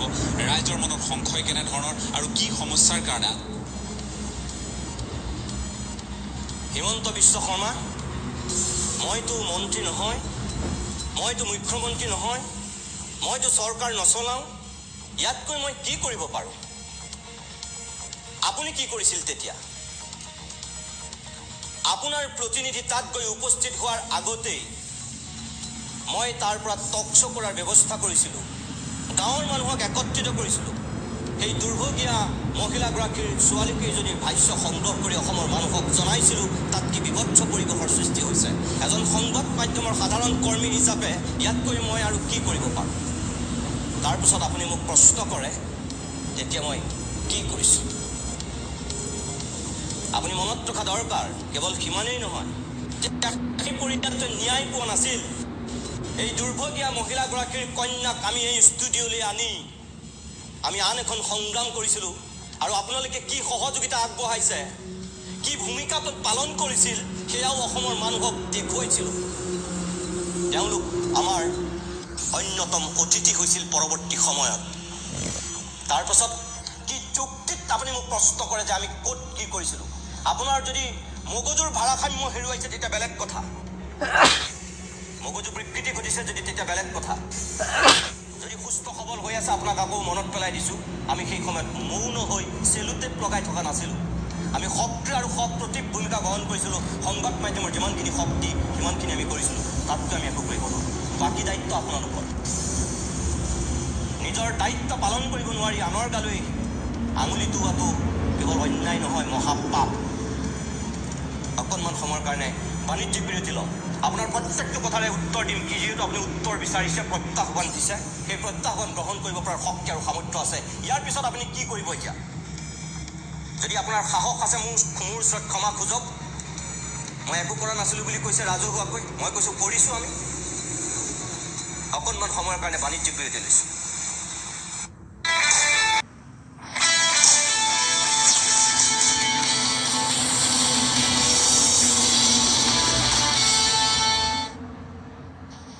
কিছু সময় বাণিজ্যিক বিৰতিৰ পিছত আমি উভতি আহিছোঁ অভিমতৰ পৰৱৰ্তী অংশলৈ। প্ৰিয় দৰ্শক, আজি ৰাজ্য চৰকাৰৰ মন্ত্ৰী হিমন্ত বিশ্ব শৰ্মাই ৰাজহুৱাকৈ তেওঁলোকৰ দলীয় সভাত আমাক যিহেতু কিছু প্ৰত্যাহ্বান জনাইছিল, আমাক প্ৰশ্ন উত্থাপন কৰিছিল, আৰু সেই প্ৰশ্নৰ উত্তৰ দিয়াৰ আমি চেষ্টা কৰিছোঁ, আৰু তেখেতৰ প্ৰত্যাহ্বান আমি গ্ৰহণ কৰিছোঁ এই মুহূৰ্তত অভিমতৰ মঞ্চত। এইবাৰ চাওক হিমন্ত বিশ্ব শৰ্মাৰ এই বক্তব্যটো। আজি মইনবাৰী সতৰ্কলৈ বিতৰ্ক কৰা, কাকলৈ বিতৰ্ক কৰা? মইনবাৰী সত্ৰত আগতে কি কৃষ্ণ মন্দিৰ নাছিল? কোনোবাই থিয় হৈ মোক কওক, তাতে শিৱ মন্দিৰ নাছিল? আজি ক'ত গ'ল সেই কৃষ্ণ মন্দিৰ? আজি ক'ত গ'ল সেই শিৱ মন্দিৰ? আৰু প্ৰশ্ন জবান চলাই যে বিদায় দিওঁতে কান্দি কান্দি বিদায় দিছে। আজি এই গাখীৰ খুওৱা আৰু আবৃত্তি কৰা মানুহসকলে মোক প্ৰশ্নৰ উত্তৰ দিয়ক। নগাঁৱৰ শ্ৰী কামপুৰ সত্ৰ, নগাঁও জিলালৈ পূৰ্ববংগীয় মুছলমানৰ প্ৰব্ৰজন আৰু সত্ৰভূমি বেদখলৰ যি ধাৰাবাহিকতা, ইয়াৰ কবলত নিশ্চিত নাপায় শ্ৰী কামপুৰ সত্ৰ। 297 বিঘা মাটি বাংলাদেশী মুছলমানে দখল কৰে। বৰ্তমানে বৰদোৱা সত্ৰৰ পৰা 2 কিলোমিটাৰ উত্তৰে অৱস্থিত এই সত্ৰৰ মাথো বৰ্তমান নামটোহে আছে। ক'ত গাখীৰ খোৱা আৰু আবৃত্তি কৰা মানুহবিলাকে এয়া সঁচা হয়নে নহয়? সেয়া সঁচা হয়নে নহয় আপুনি আমাক প্ৰশ্ন কৰিছে। মই আপোনাক কওঁ, সেয়া সঁচাও হ'ব পাৰে, সেয়া মিছাও হ'ব পাৰে। যদি মই আপোনাৰ কথা মানি লওঁ, সঁচা বুলিয়ে মই যদি কওঁ, হয় একাংশ সত্ৰত বেদখল হৈছে, কোনোবাই হয়তো মাটি অধিগ্ৰহণ কৰিছে, কিন্তু এতিয়া মই আপোনাক প্ৰশ্ন কৰিম, সেই বেদখল হোৱা সত্ৰবিলাক হঠাৎ আপুনি বিজেপিলৈ অহাৰ পিছত জন্ম হোৱা নাই। সেই সত্ৰবিলাকৰ কাৰোবাৰ 100 বছৰ হৈছে, কাৰোবাৰ 80 বছৰ হৈছে, কাৰোবাৰ 150 বছৰ হৈছে, কাৰোবাৰ 50 বছৰ হৈছে। মুঠৰ ওপৰত আপুনি ৰাজনীতি যিমান কৰিছে তাতকৈ সেই সত্ৰবিলাকৰ বয়স বহুত বেছি। হয়তো আপোনাৰ বয়সতকৈও সেই সত্ৰবিলাকৰ বয়স বেছি। আপুনি কংগ্ৰেছত মন্ত্ৰী হৈ আছিলে, কি কৰিছিল আপুনি তেতিয়া? আপোনাৰ ভূমিকা কি আছিল? আপুনি মন্ত্ৰী হৈ থাকোঁতে, আপুনি তৰুণ গগৈতকৈ আপুনি ছুপাৰ CM হৈ থাকোঁতে আপুনি এই সত্ৰবিলাক দেখা নাছিল নে? আপুনি মোহৰ চশমা পিন্ধি তেতিয়া ঘূৰি ফুৰিছিল, নেদেখিছিল এই সত্ৰবিলাক? ক'ত গৈছিল তেতিয়া আপোনাৰ এই হিন্দু প্ৰেমটো? এতিয়া আপুনি আমাক প্ৰশ্ন কৰে। হয়, মই স্বীকাৰ কৰোঁ, কোনোবা সত্ৰৰ মাটি, কোনোবা সত্ৰৰ ভূমি কোনোবাই হয়তো দখল কৰিছে। সেই দখল কৰা মানুহবিলাকক উচ্ছেদ কৰাৰ দায়িত্ব মোৰ নে আপোনাৰ? কাৰ দায়িত্ব? আমি যিমানবিলাক দখল হৈছে, প্ৰিয় দৰ্শক, আপোনালোকে নিশ্চয় যিসকলে টেলিভিশ্যন চাই, আমাৰ প্ৰতিদিন টাইম চাই, আপোনালোকে গম পায় যে সত্ৰৰ ভূমি বেদখল হ'লেই আমি বাতৰি কৰোঁ। য'ত যিমান খবৰ পাওঁ আমি সবিস্তাৰে কৰোঁ, লাইভ টেলিকাষ্ট কৰোঁ। তাৰপিছত আমি কি কৰিম? কাৰোবাক গৈ বেটেৰে কোবাই কোবাই তাৰ পৰা আঁতৰাম। সেই দায়িত্ব কি সংবাদ মাধ্যমৰ, মোৰ, সম্পাদকৰ? কিমান সস্তীয়া, কিমান মিথ্যাচাৰৰ আশ্ৰয় ল'লে মানুহে এনেকুৱা কথা ক'ব পাৰে? মানুহক বিপথে পৰিচালিত কৰিবলৈ কেনেধৰণৰ নিকৃষ্ট পন্থা ল'ব পাৰে? মই বিনয়েৰে কওঁ, আপুনি কোৱা কথাখিনি সঁচা। বহুত সত্ৰত হয়তো বেদখল হৈছে, কিন্তু মইনবৰী সত্ৰৰ পৰা ধৰি একাংশ সত্ৰক যিধৰণে আপুনি আজিৰ যি প্ৰেক্ষাপটত আপুনি উজ্বলাই তুলিব বিচাৰিছে, এইটোতো সঁচা। বহুত নদীৰ খহনীয়াত জাহ যোৱাৰ কাৰণেই সেই সত্ৰ স্থানান্তৰিত হ'বলগীয়া হৈছে। সেইটোতো আপুনি মিছা বুলি ক'ব নোৱাৰে। আৰু আজি আপুনি হঠাৎ এই মুছলমান বিৰোধী যিটো স্থিতি লৈছে, কি মুছলমান মানেই সকলো বাংলাদেশী নেকি? মই আপোনাক প্ৰশ্ন কৰিছোঁ, এই প্ৰশ্নৰ উত্তৰ দিয়ক আপুনি মোক। মুছলমান মানেই বাংলাদেশী নেকি? আপুনি যি 1.5 কোটি বাংলাদেশৰ মুছলমানে ৰাজ্যখন ভৰি পৰাৰ কথা কৈছে, এইখন ৰাজ্যত থকা 45 লাখ খিলঞ্জীয়া মুছলমানো কি আপোনাৰ কাৰণে বাংলাদেশী হৈ গ'ল নেকি? আপুনি উত্তৰ দিয়ক। বিগত পঞ্চায়ত নিৰ্বাচনত চৰ অঞ্চলত কিয় মিয়াক আপোনালোকে প্ৰাৰ্থিত্ব দিছিল? আপুনি উত্তৰ দিয়ক। কিয় মিয়াক প্ৰাৰ্থিত্ব দিছিল চৰ অঞ্চলত? সংখ্যালঘু মৰ্চাৰ সভাপতিগৰাকী, অধ্যক্ষগৰাকী কিয় আপোনালোকৰ বংগমূলীয়? আপুনি উত্তৰ দিয়ক। এই যে আপুনি এতিয়া বংগমূলীয় বাংলাদেশীৰ ভোটক লৈ আপুনি ইমান আতংকিত, তেনেহ'লে আপোনাৰ কি যুক্তিত আপুনি সংখ্যালঘু মৰ্চাৰ সভাপতিগৰাকীক বংগমূলীয় নেতাক বহুৱাই থৈছে? দিয়ক, উত্তৰ দিয়ক আপুনি। আৰু মনত ৰাখিব, আপোনাৰ এইখন মুখেৰে মুছলমান সন্দৰ্ভত কি কথা ওলাই থৈছিল অসমৰ মানুহে পাহৰা নাই। আপুনি হয়তো পাহৰিছে, আৰু আপুনি পাহৰিছে কাৰণে আপোনাক এই মুহূৰ্তত মই এবাৰ দেখুৱাই দিব বিচাৰোঁ। আপোনাৰ এই 2 ওঁঠ, এই জিভা, এই মুখেদি আপোনাৰ কি অমৃত পানী ওলাইছিল এটা সময়ত, শুনক এবাৰ আপুনি নিজেই। পানীৰ পাইপেদি পানী চলে, গুজৰাটৰ পানীৰ পাইপেদি মুছলমানৰ তেজ চলে, সেইটো বেলেগ কথা। সেইটো যদি আপুনি কয় মই আপোনাক মানি ল'ব পাৰোঁ। এয়া আছিল আপোনাৰ মুখেৰে ওলোৱা অমৃত পানী। আৰু এই পানী শুনি আজি যাৰ ভৰিত ধৰি আপুনি শৰণাপন্ন হৈছে, যাৰ আশীৰ্বাদ নহ'লে আপোনাৰ জীৱন নচলে, 1 মিনিটলৈও হয়তো আপুনি বিজেপিত নিটিকিব, তেনে নেতাৰ বক্তব্যও আপোনাক এই মুহূৰ্তত মই দেখুৱাই দিওঁ। চাওক এবাৰ। सरकार के एक मंत्री ने कहा कि गुजरात में पानी ले जाने के लिए जो पाइप लगी हुई है, उसमें पानी नहीं बहता है, बल्कि उसमें लोगों का खून बह रहा है। ऐसे गंभीर आरोप लगाए जाते हैं। हमारी डिक्शनरी में ऐसे शब्द नहीं। এতিয়া আপুনি কি ক'ব? মই এতিয়া আপোনাক প্ৰত্যাহ্বান জনাইছোঁ, এই প্ৰত্যাহ্বান গ্ৰহণ কৰি আপুনি কওক, কি উত্তৰ দিব আপুনি? আপোনাৰ সেই উত্তৰলৈ মই বাট চাম। আপুনি মোক প্ৰশ্ন কৰিছিল, মই তাৰ উত্তৰ দিছোঁ। এই প্ৰত্যাহ্বান আপুনি গ্ৰহণ কৰক এতিয়া। প্ৰিয় দৰ্শক, চাওক এবাৰ আন এটা প্ৰসংগ। মই আফ্ৰিকাৰী বন্ধুজনক মই আহ্বান জনাম, যাই না যমুনা মুখৰ চহৰৰ মাজত সোমাই গৈ তেওঁলোকে আমাৰ অসমীয়া মানুহৰ দেশ লৈ আন্দোলন কৰি আছে, তেওঁলোকৰ বিষয়ে খবৰ লওক, তেওঁলোকৰ মনৰ কথা পিছত আহি কবা যে অসমীয়াই আজি সিদ্ধান্ত ল'ব পাৰে নে নাই, নাগৰিকত্ব আইন হ'ব লাগে নে নাই, তাৰ সিদ্ধান্ত লোৱাৰ অধিকাৰ অসমীয়া মানুহে কেতিয়াবাই হেৰাই দিছে। আজি আমি কাৰ তলত আছো? অসম বিধানসভাৰ 37খন আসন গ'ল, আৰু যদি এই আইন নাহে আৰু 18খন আসন যাব। কোনো মানুহ অহাৰ কথা নাই। এয়া মানুহ সন্মানৰ যুগ। অসমৰ বুদ্ধিজীৱীক তোমালোকে যেনে তেনে হাত কৰিলা, যেনে তেনে তোমালোকে গাখীৰ খোৱা আবৃত্তিকাৰ বহুত বনাই পেলালা। তোমালোক এতিয়া নিৰাপদ হৈ গলা, তোমালোকৰ প্ৰশ্ন আৰু কোনেও নকৰে। বাঘবৰ জনিয়াৰ পৰা টুইটাৰত মানুহে কয় যে সৰ্বানন্দ সোণোৱালে জাতি বিক্ৰী কৰি দিলে আৰু আমাৰ গাখীৰ খোৱা আবৃত্তি কৰা মানুহে হত্যা কৰি দিলে। এইটো হৈছে অসমৰ পৰিৱেশ। আপুনি যিসকলক আক্ৰমণ কৰিছে সেইসকলৰ কোন সভাত মই হাত চাপৰি মাৰিছিলোঁ আপুনি এখন সভা দেখুৱাই দিয়ক য'ত তেনেকুৱা বাংলাদেশীৰে ভৰপূৰ, য'ত সেই বাংলাদেশীসকলৰ তেনে আহ্বানক আমি সমৰ্থন জনাইছিলোঁ, হাত চাপৰি মাৰিছিলোঁ। এখন সভা আপুনি দেখুৱাই দিয়ক, মই এইটোৱে আপোনাক প্ৰত্যাহ্বান জনাইছোঁ। 2 নম্বৰ কথা, আপুনি কংগ্ৰেছত থাকোঁতে এই একেজন মানুহেই সেই যিকেইটা স্থানৰ কথা আপুনি কৈছে, আব্দুল খালেকৰ হৈ যেতিয়া আপুনি নিৰ্বাচনী প্ৰচাৰ চলাবলৈ গৈছিল, আপুনি তাত কি কৈছিল? জনিয়াত বাঘবৰ সমষ্টিত আপুনি কি কৈছিল? ধুবুৰীত আপুনি কি কৈছিল? বৰপেটাত আপুনি কি কৈছিল? গোৱালপাৰাত আপুনি কি কৈছিল? মোক ক'ব নালাগে, এবাৰ নিজক সোধক।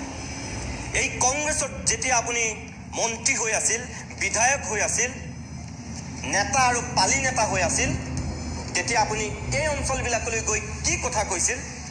অসমৰ মানুহক ক'ব নালাগে, এবাৰ নিজক সোধক। তাৰপিছত আপুনি নিজেই গম পাব আপুনি তাত কি কৈছিল। মই আকৌ আপোনাক কওঁ যে 37খন আসন ইতিমধ্যেই বাংলাদেশীৰ হাতলৈ গুচি গ'ল বুলি আপুনি কৈছে আৰু 18খন যাব। তাৰ মানে অসম বিধানসভালৈ যিমানবিলাক মুছলমান বিধায়ক নিৰ্বাচিত হৈছে কি সকলো বাংলাদেশী? কোন কাহানিবাৰ পৰা এতিয়ালৈকে অসম বিধানসভালৈ যিমানখিনি মুছলমান বিধায়ক নিৰ্বাচিত হৈছে 29 জনতকৈ অধিক বিধায়ক আজিকোপতি নিৰ্বাচিত হোৱা নাই। এইবাৰো 29 জন ক্ৰছ কৰা নাই। কোন কাহানিবাই কিন্তু কেতিয়াবাই মুছলমান জনসংখ্যাৰ কম থাকোঁতেও অসম বিধানসভালৈ 28 জন 29 জন বিধায়ক নিৰ্বাচিত হৈছে। আপুনি মোতকৈ বেছি ভালকৈ জানে।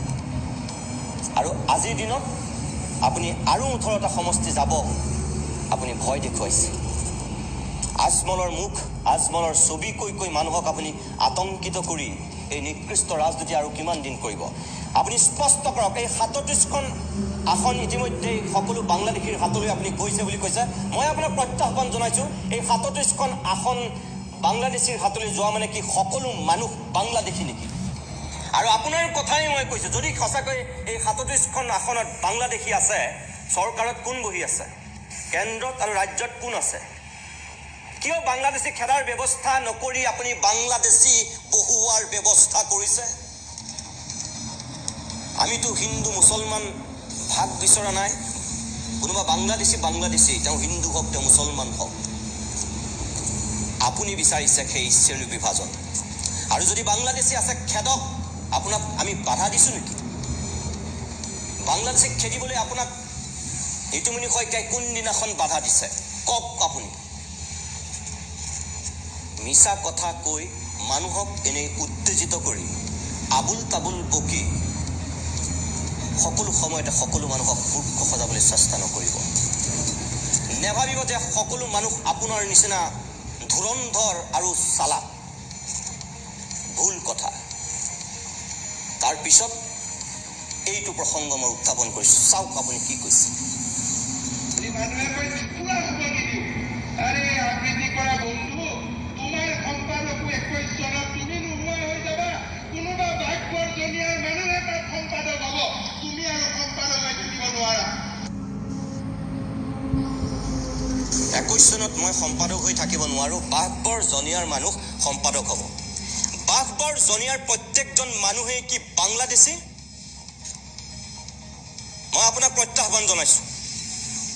বাঘবৰ জনিয়াৰ প্ৰত্যেকজন মানুহ বাংলাদেশী বুলি আপুনি প্ৰমাণ কৰক আৰু মই কৈছোঁ বাঘবৰ জনিয়াৰ প্ৰত্যেকজন মানুহ বাংলাদেশী নহয় আপুনি প্ৰমাণ কৰক কাইলৈ মই আপোনাৰ ভৰিত ধৰি সেৱা কৰিমগৈ এই মুখ্য সম্পাদক পদ মই এৰি দিম জনিয়া আৰু বাঘবৰৰ প্ৰত্যেকজন নাগৰিক যদি আপুনি বাংলাদেশী বুলি প্ৰমাণ কৰিব পাৰে তেনেহ'লে মই কাইলৈ আপোনাৰ ভৰিত ধৰিমগৈ মুখ্য সম্পাদকৰ পদ ত্যাগ কৰিম মই আপোনাক মুকলি প্ৰত্যাহ্বান জনাইছোঁ প্ৰমাণ কৰক আৰু ৰাজহুৱাকৈ কওক আপুনি যে জনিয়া আৰু বাঘবৰত থকা প্ৰত্যেকজন মানুহেই বাংলাদেশী আৰু যদি আপুনি নোৱাৰে তেনেহ'লে আপুনি ৰাজহুৱাকৈ ক্ষমা খোজক জনিয়া আৰু বাঘবৰবাসীৰ লগতে সমগ্ৰ সময়ত আপোনাৰ সেই দৌৰৰ সহযাত্ৰী আছিল এই আব্দুল খালেক তাৰমানে আপুনি এজন বাংলাদেশী বিধায়কক লগত লৈ মুখ্যমন্ত্ৰীৰ চকীৰ সপোন দেখিছিল আৰু আজি সেই স্বপ্ন ভংগ হোৱাৰ পিছত আপুনি বলিয়া ঘোঁৰাৰ দৰে আকৌ ওলোটাকৈ দৌৰিছে হ'ব নোৱাৰে আমাৰ এই মুকলি প্ৰত্যাহ্বান গ্ৰহণ কৰক মই গ্ৰহণ কৰিছোঁ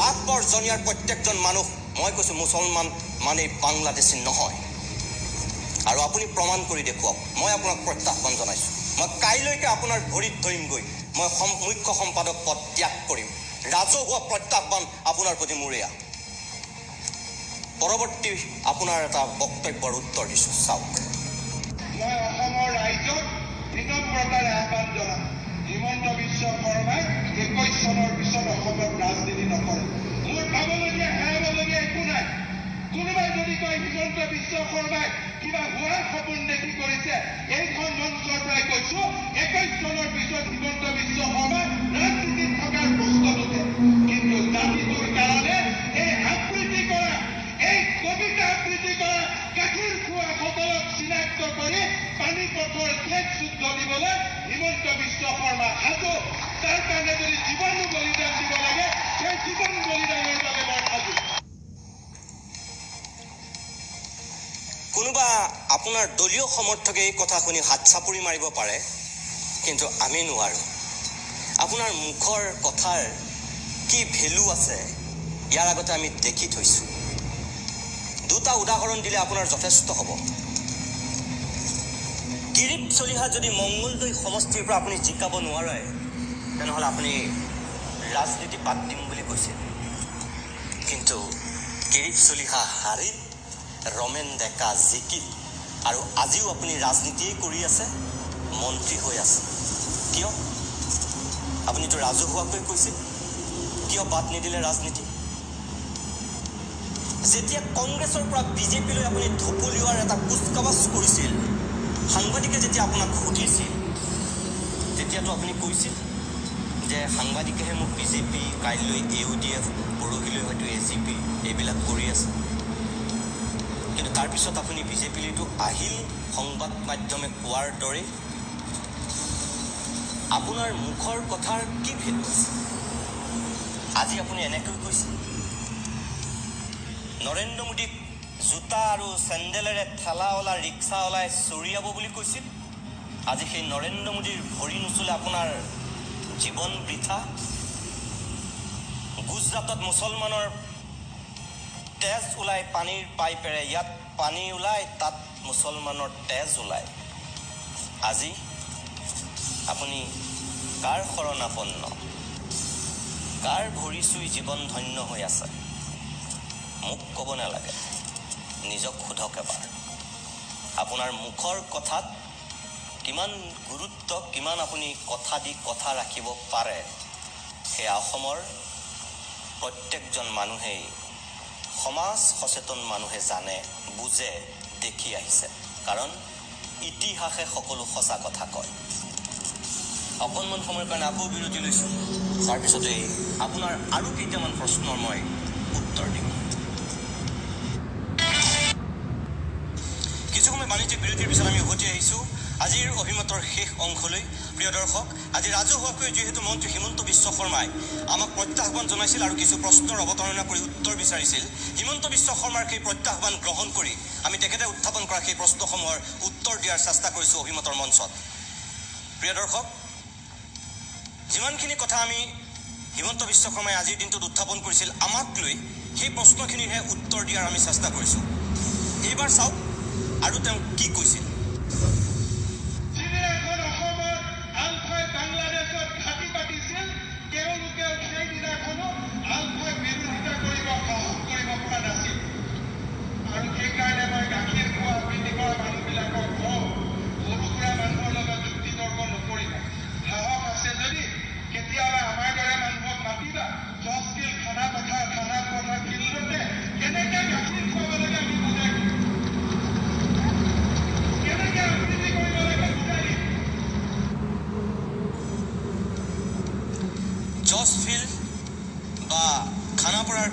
গৈ আপুনি আমাক আবৃত্তি শিকাব নালাগে আমাৰো সেইখিনি শক্তি আৰু সামৰ্থ্য আছে আপুনি জজ ফিল্ডত বা আপুনি খানাপাৰাত তেনেকুৱা এটা ব্যৱস্থা কৰক মই তাত গৈ উপস্থিত হ'ম আৰু আপোনাৰ প্ৰত্যাহ্বান মই গ্ৰহণ কৰিছোঁ জজ ফিল্ডত বা খানাপাৰাত আপোনাৰ মুখামুখি হ'ম কিন্তু মনত ৰাখিব আপোনাৰ পৰা তাত মই আবৃত্তি নিশিকোঁ যদি মই আবৃত্তি কাৰোবাৰ পৰা শিকিবলগীয়া হয় ডক্টৰ অমৰজ্যোতি চৌধুৰী ছাৰৰ পৰা শিকিম ভূপেন চক্ৰৱৰ্তীৰ পৰা শিকিম উপম শইকীয়াৰ পৰা শিকিম কিন্তু আপোনাৰ পৰা মই নিশিকোঁ সেইটো আশা আপুনি নকৰিব কিন্তু বাকীখিনিৰ কথা আপুনি যি ধৰণে ভাবুকি দিছে যি ধৰণে আক্ৰমণৰ লক্ষ্য কৰি আমাক কৈছে কোনোবা ধুদুৱা মানুহে হয়তো আপোনাৰ সেই কথালৈ ভয় কৰিব বা পেপুৱা লাগিব মনত ৰাখিব আমি আপোনাৰ সেই ভয় ভাবুকিলৈ কেৰেপ কৰা মানুহ নহয় আৰু আপোনাক আৰু এটা কথা কওঁ আপুনি কৈছে আংথুং কৰোঁ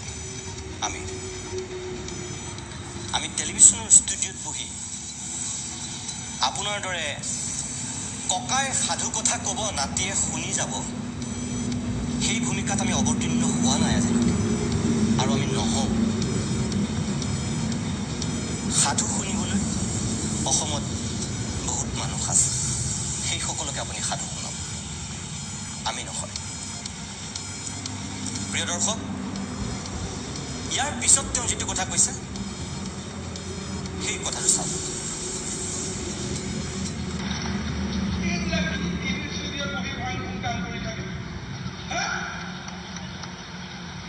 তিনিটা মানুহে কলা পতাকা দেখায় 20টামান কেমেৰামেন পিছে পিছে দৌৰি এনেকুৱা দুখ লাগে সাংবাদিক কেইজনক দেখি তিনিজন সাংবাদিকৰ লগত তিনিজন কেমেৰামেনেই থাকে তিনিজন সাংবাদিকৰ লগত কেতিয়াও 20জন কেমেৰামেন নাথাকে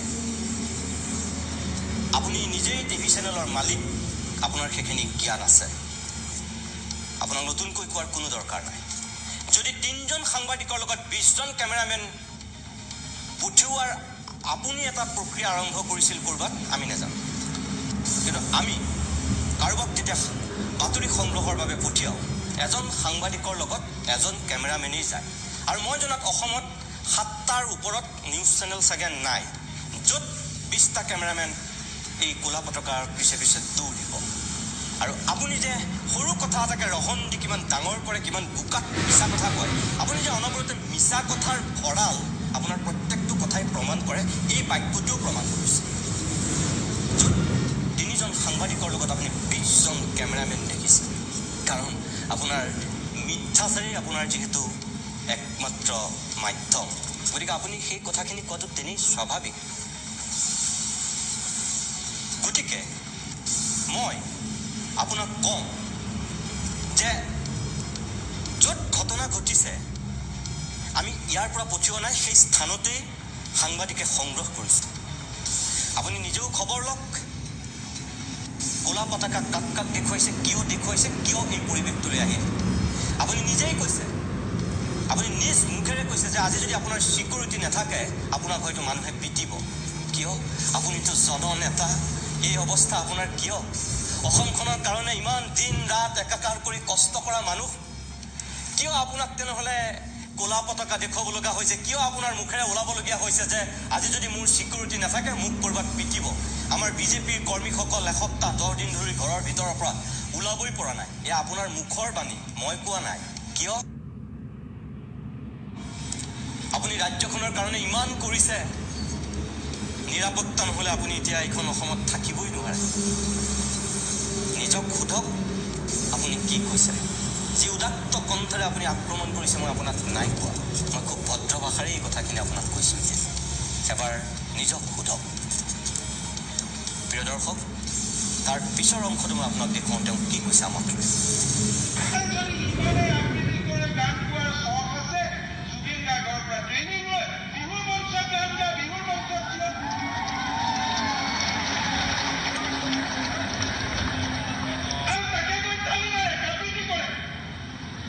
বাবা তুমি যিমান আবৃত্তি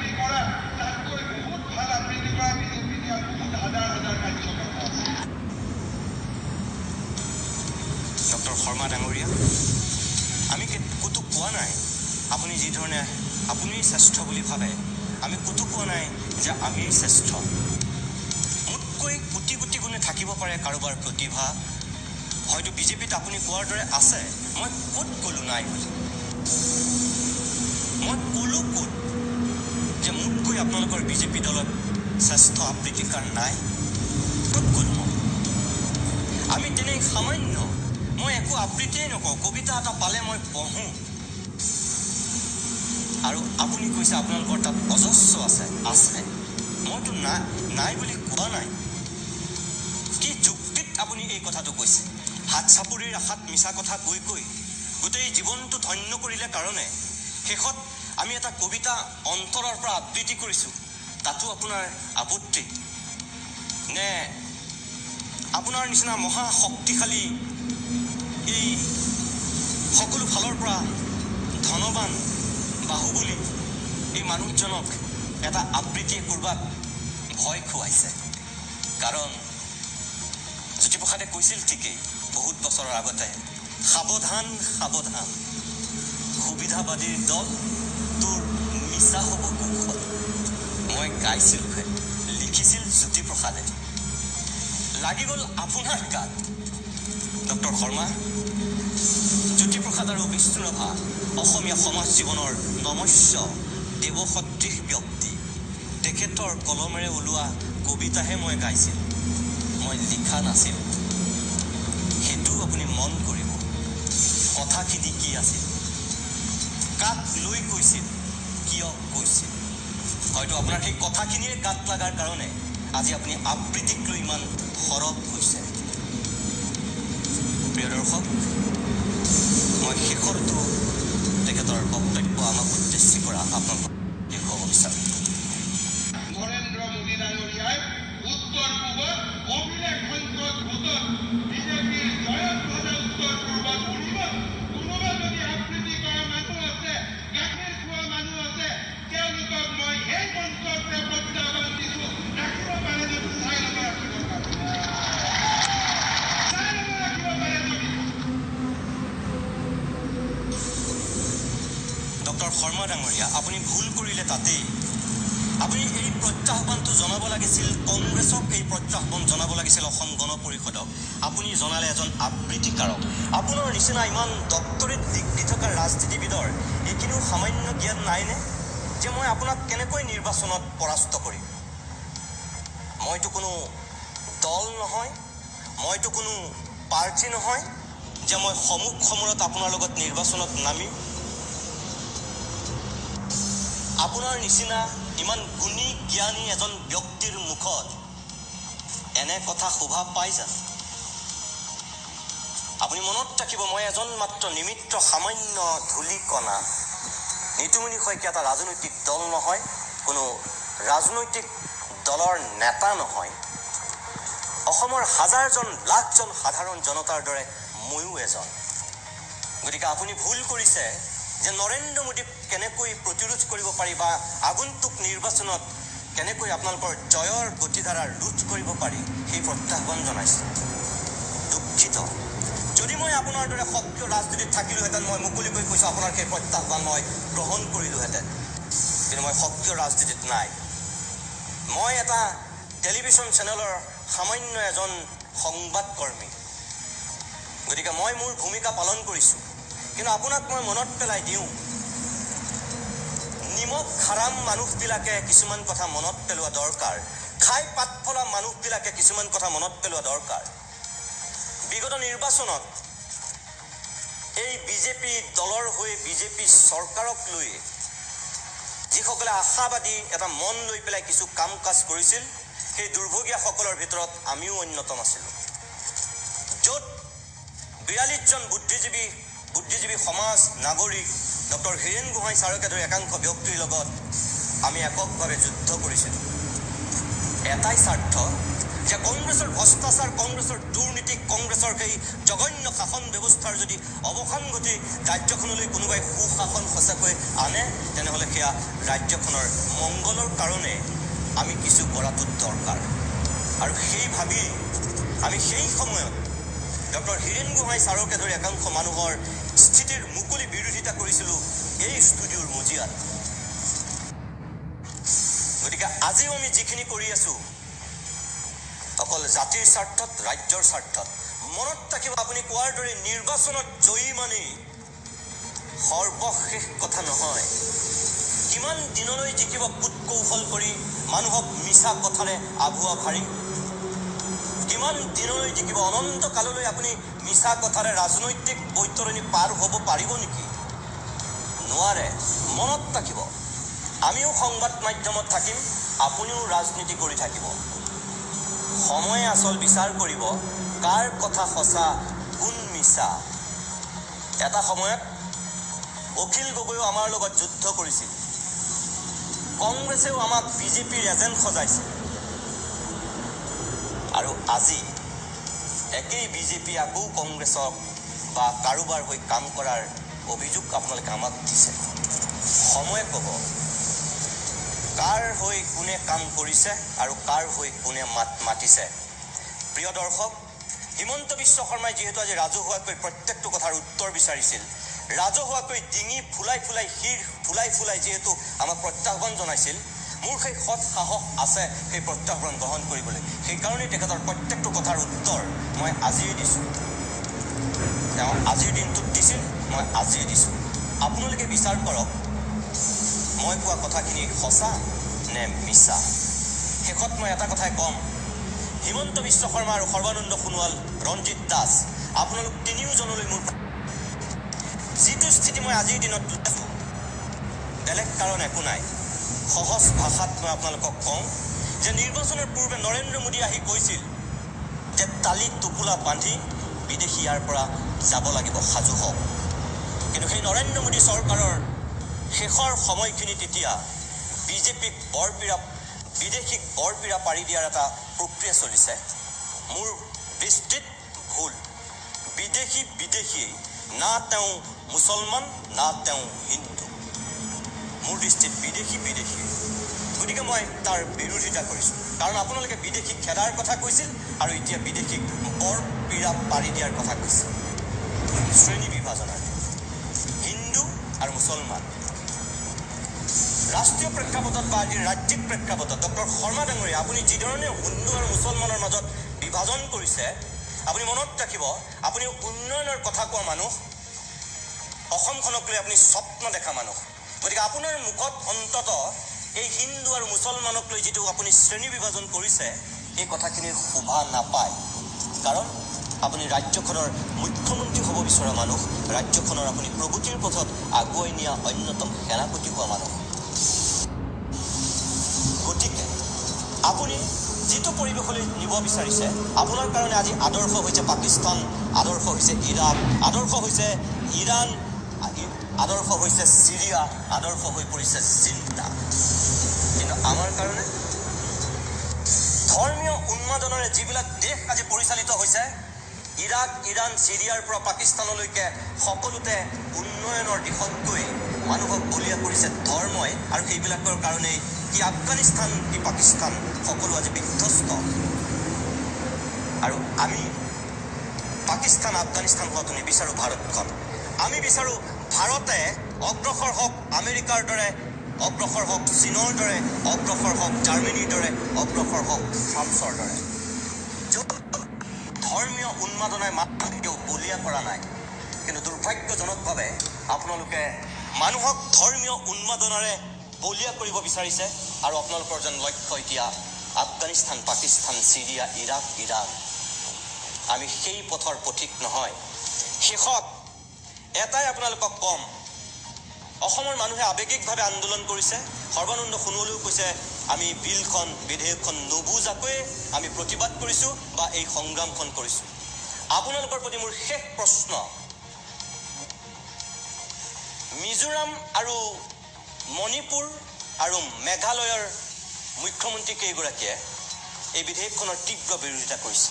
আনকি মেঘালয় আৰু মিজোৰামৰ মুখ্যমন্ত্ৰীয়ে গৈ দেশৰ স্বয়ং গৃহমন্ত্ৰীক সাক্ষাৎ কৰি বিধেয়কখন সংশোধন কৰাই নহয়, বিধেয়কখন বাতিল কৰাৰ দাবী উত্থাপন কৰিছে। ডক্টৰ হিমন্ত বিশ্ব শৰ্মা, আপুনি নেডাৰ আহ্বায়ক। মিজোৰাম, মেঘালয় মণিপুৰ আপোনাৰ নেদাৰী চৰকাৰ কি মিজোৰাম মেঘালয় মণিপুৰৰ মুখ্যমন্ত্ৰী কেইজনেও আৱেগিকভাৱে কৈছে নেকি নে বিধেয়কখন আমি বুজি নোপোৱাৰ দৰে এই মুখ্যমন্ত্ৰী কেইগৰাকীও বুজি পোৱা নাই আপুনি কি ক'ব কি চুক্তিত গৃহমন্ত্ৰীক সাক্ষাৎ কৰি তেওঁলোকে তীব্ৰ বিৰোধিতা কৰিবলগীয়া হ'ল সেই কথাটো আপুনি আজি ৰাজহুৱা এই সভাখনত উদাত্ত কণ্ঠৰে কিয় নক'লে বাকীখিনি ক'লে কিয় নক'লে আৰু শেষত আপোনাক এটা কথা মনত পেলাই দিওঁ শৰাইঘাটৰ ৰণৰ কথা কৈ কৈ আপুনি বিগত নিৰ্বাচনত নিৰ্বাচনী বৈতৰণি পাৰ হ'ল শাসনৰ বাকজৰীত বহি আৰু এইবাৰ আপোনাৰ মুখত ওলাইছে পানীপথৰ যুদ্ধৰ কথা কিন্তু ডক্টৰ শৰ্মা ডাঙৰীয়া আমি বুৰঞ্জীবিদ নহয় আপোনাৰ দৰে ডক্টৰেট ডিগ্ৰী নাই আমি ইমান পণ্ডিত নহয় কিন্তু আপোনাক মনত পেলাই দিওঁ পানীপথৰ যুদ্ধ কিন্তু কোনো হিন্দু আৰু মুছলমানৰ নাছিল পানীপথৰ যুদ্ধ আছিল মুছলমানৰ বিৰুদ্ধে কৰা যুদ্ধ যদি আপোনাৰ বুৰঞ্জীৰ জ্ঞান নাই এবাৰ ইতিহাস অধ্যয়ন কৰি ৰাজহুৱা জেগাত তেনেকৈ বক্তব্য দিয়ক মনত পেলাই দিছোঁ আপোনাক মই পানীপথৰ যুদ্ধ কোনো হিন্দু আৰু মুছলমানৰ যুদ্ধ নাছিল সেই যুদ্ধ আছিল মুছলমানৰ বিৰুদ্ধে কৰা যুদ্ধ মনত ৰাখক আপুনি বুৰঞ্জী বিকৃত কৰাৰ চেষ্টা নকৰিব ইয়াৰ পূৰ্বেও আপুনি বুৰঞ্জী বিকৃত কৰাৰ চেষ্টা কৰিছিল অসমৰ প্ৰেক্ষাপটত আৰু এইবাৰ শৰাইঘাট চিটিকি পৰিছে মুখত ওলাইছে পানীপথ 1526 চনৰ পানীপথৰ যুদ্ধ বা পৰৱৰ্তী সময়ত 1839 চনত হোৱা শেষৰখন যুদ্ধ কাৰ মাজত হৈছিল এবাৰ অধ্যয়ন কৰি আপুনি মানুহক আৱেগিক কৰক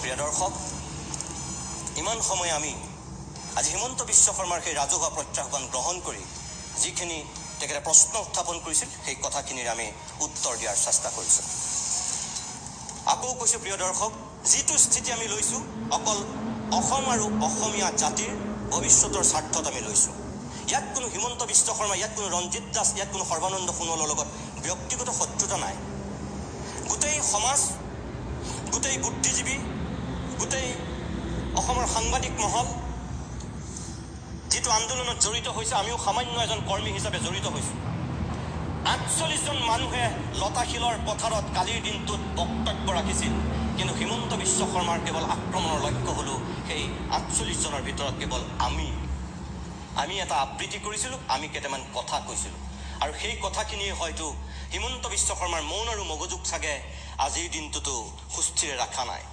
যাৰ কাৰণে তেখেতে আমাক আক্ৰমণৰ লক্ষ্য কৰি লৈছে ডক্টৰ শৰ্মা ডাঙৰীয়া আপোনাকো কওঁ কোনো ব্যক্তিগত শত্ৰুতা নাই যিখিনি কথা কোৱা হৈছে সম্পূৰ্ণৰূপে অসম আৰু অসমীয়াৰ স্বাৰ্থত কৈছোঁ ইয়াত কোনো মোৰ নিজস্ব লাভালাভ নাই আৰু যিমানেই আপুনি মোক ভাবুকি নিদিয়ক যিমানেই আপুনি ইটিকিং নকৰক যিমানেই তাচ্ছিল্য নকৰক যিমানেই আপুনি শিৰ ফুলাই বুকু ফুলাই ডিঙি ফুলাই আপুনি উদাত্ত কণ্ঠৰে আমাক আক্ৰমণ নকৰক কিয় সেই ভয় ভীতিলৈ মই কুণ্ঠাবোধ নকৰোঁ জাতিৰ স্বাৰ্থত ৰাজ্যৰ স্বাৰ্থত য'ত যিদৰে মাত মাতিব লাগে অনাগত দিনতো মাত মাতিমেই তেওঁ যিমানেই মহাপৰাক্ৰমী ৰাজনীতিবিদ নহওক কিয় যিমানেই তেওঁ ধনবান শক্তিশালী মহাপ্ৰতাপী ৰাজনীতিবিদ নহওক কিয় আমাৰ কণ্ঠ কেতিয়াও ৰুদ্ধ নহয় মনত ৰাখিব আজিৰ অভিমত ইমানতে সামৰিছোঁ নমস্কাৰ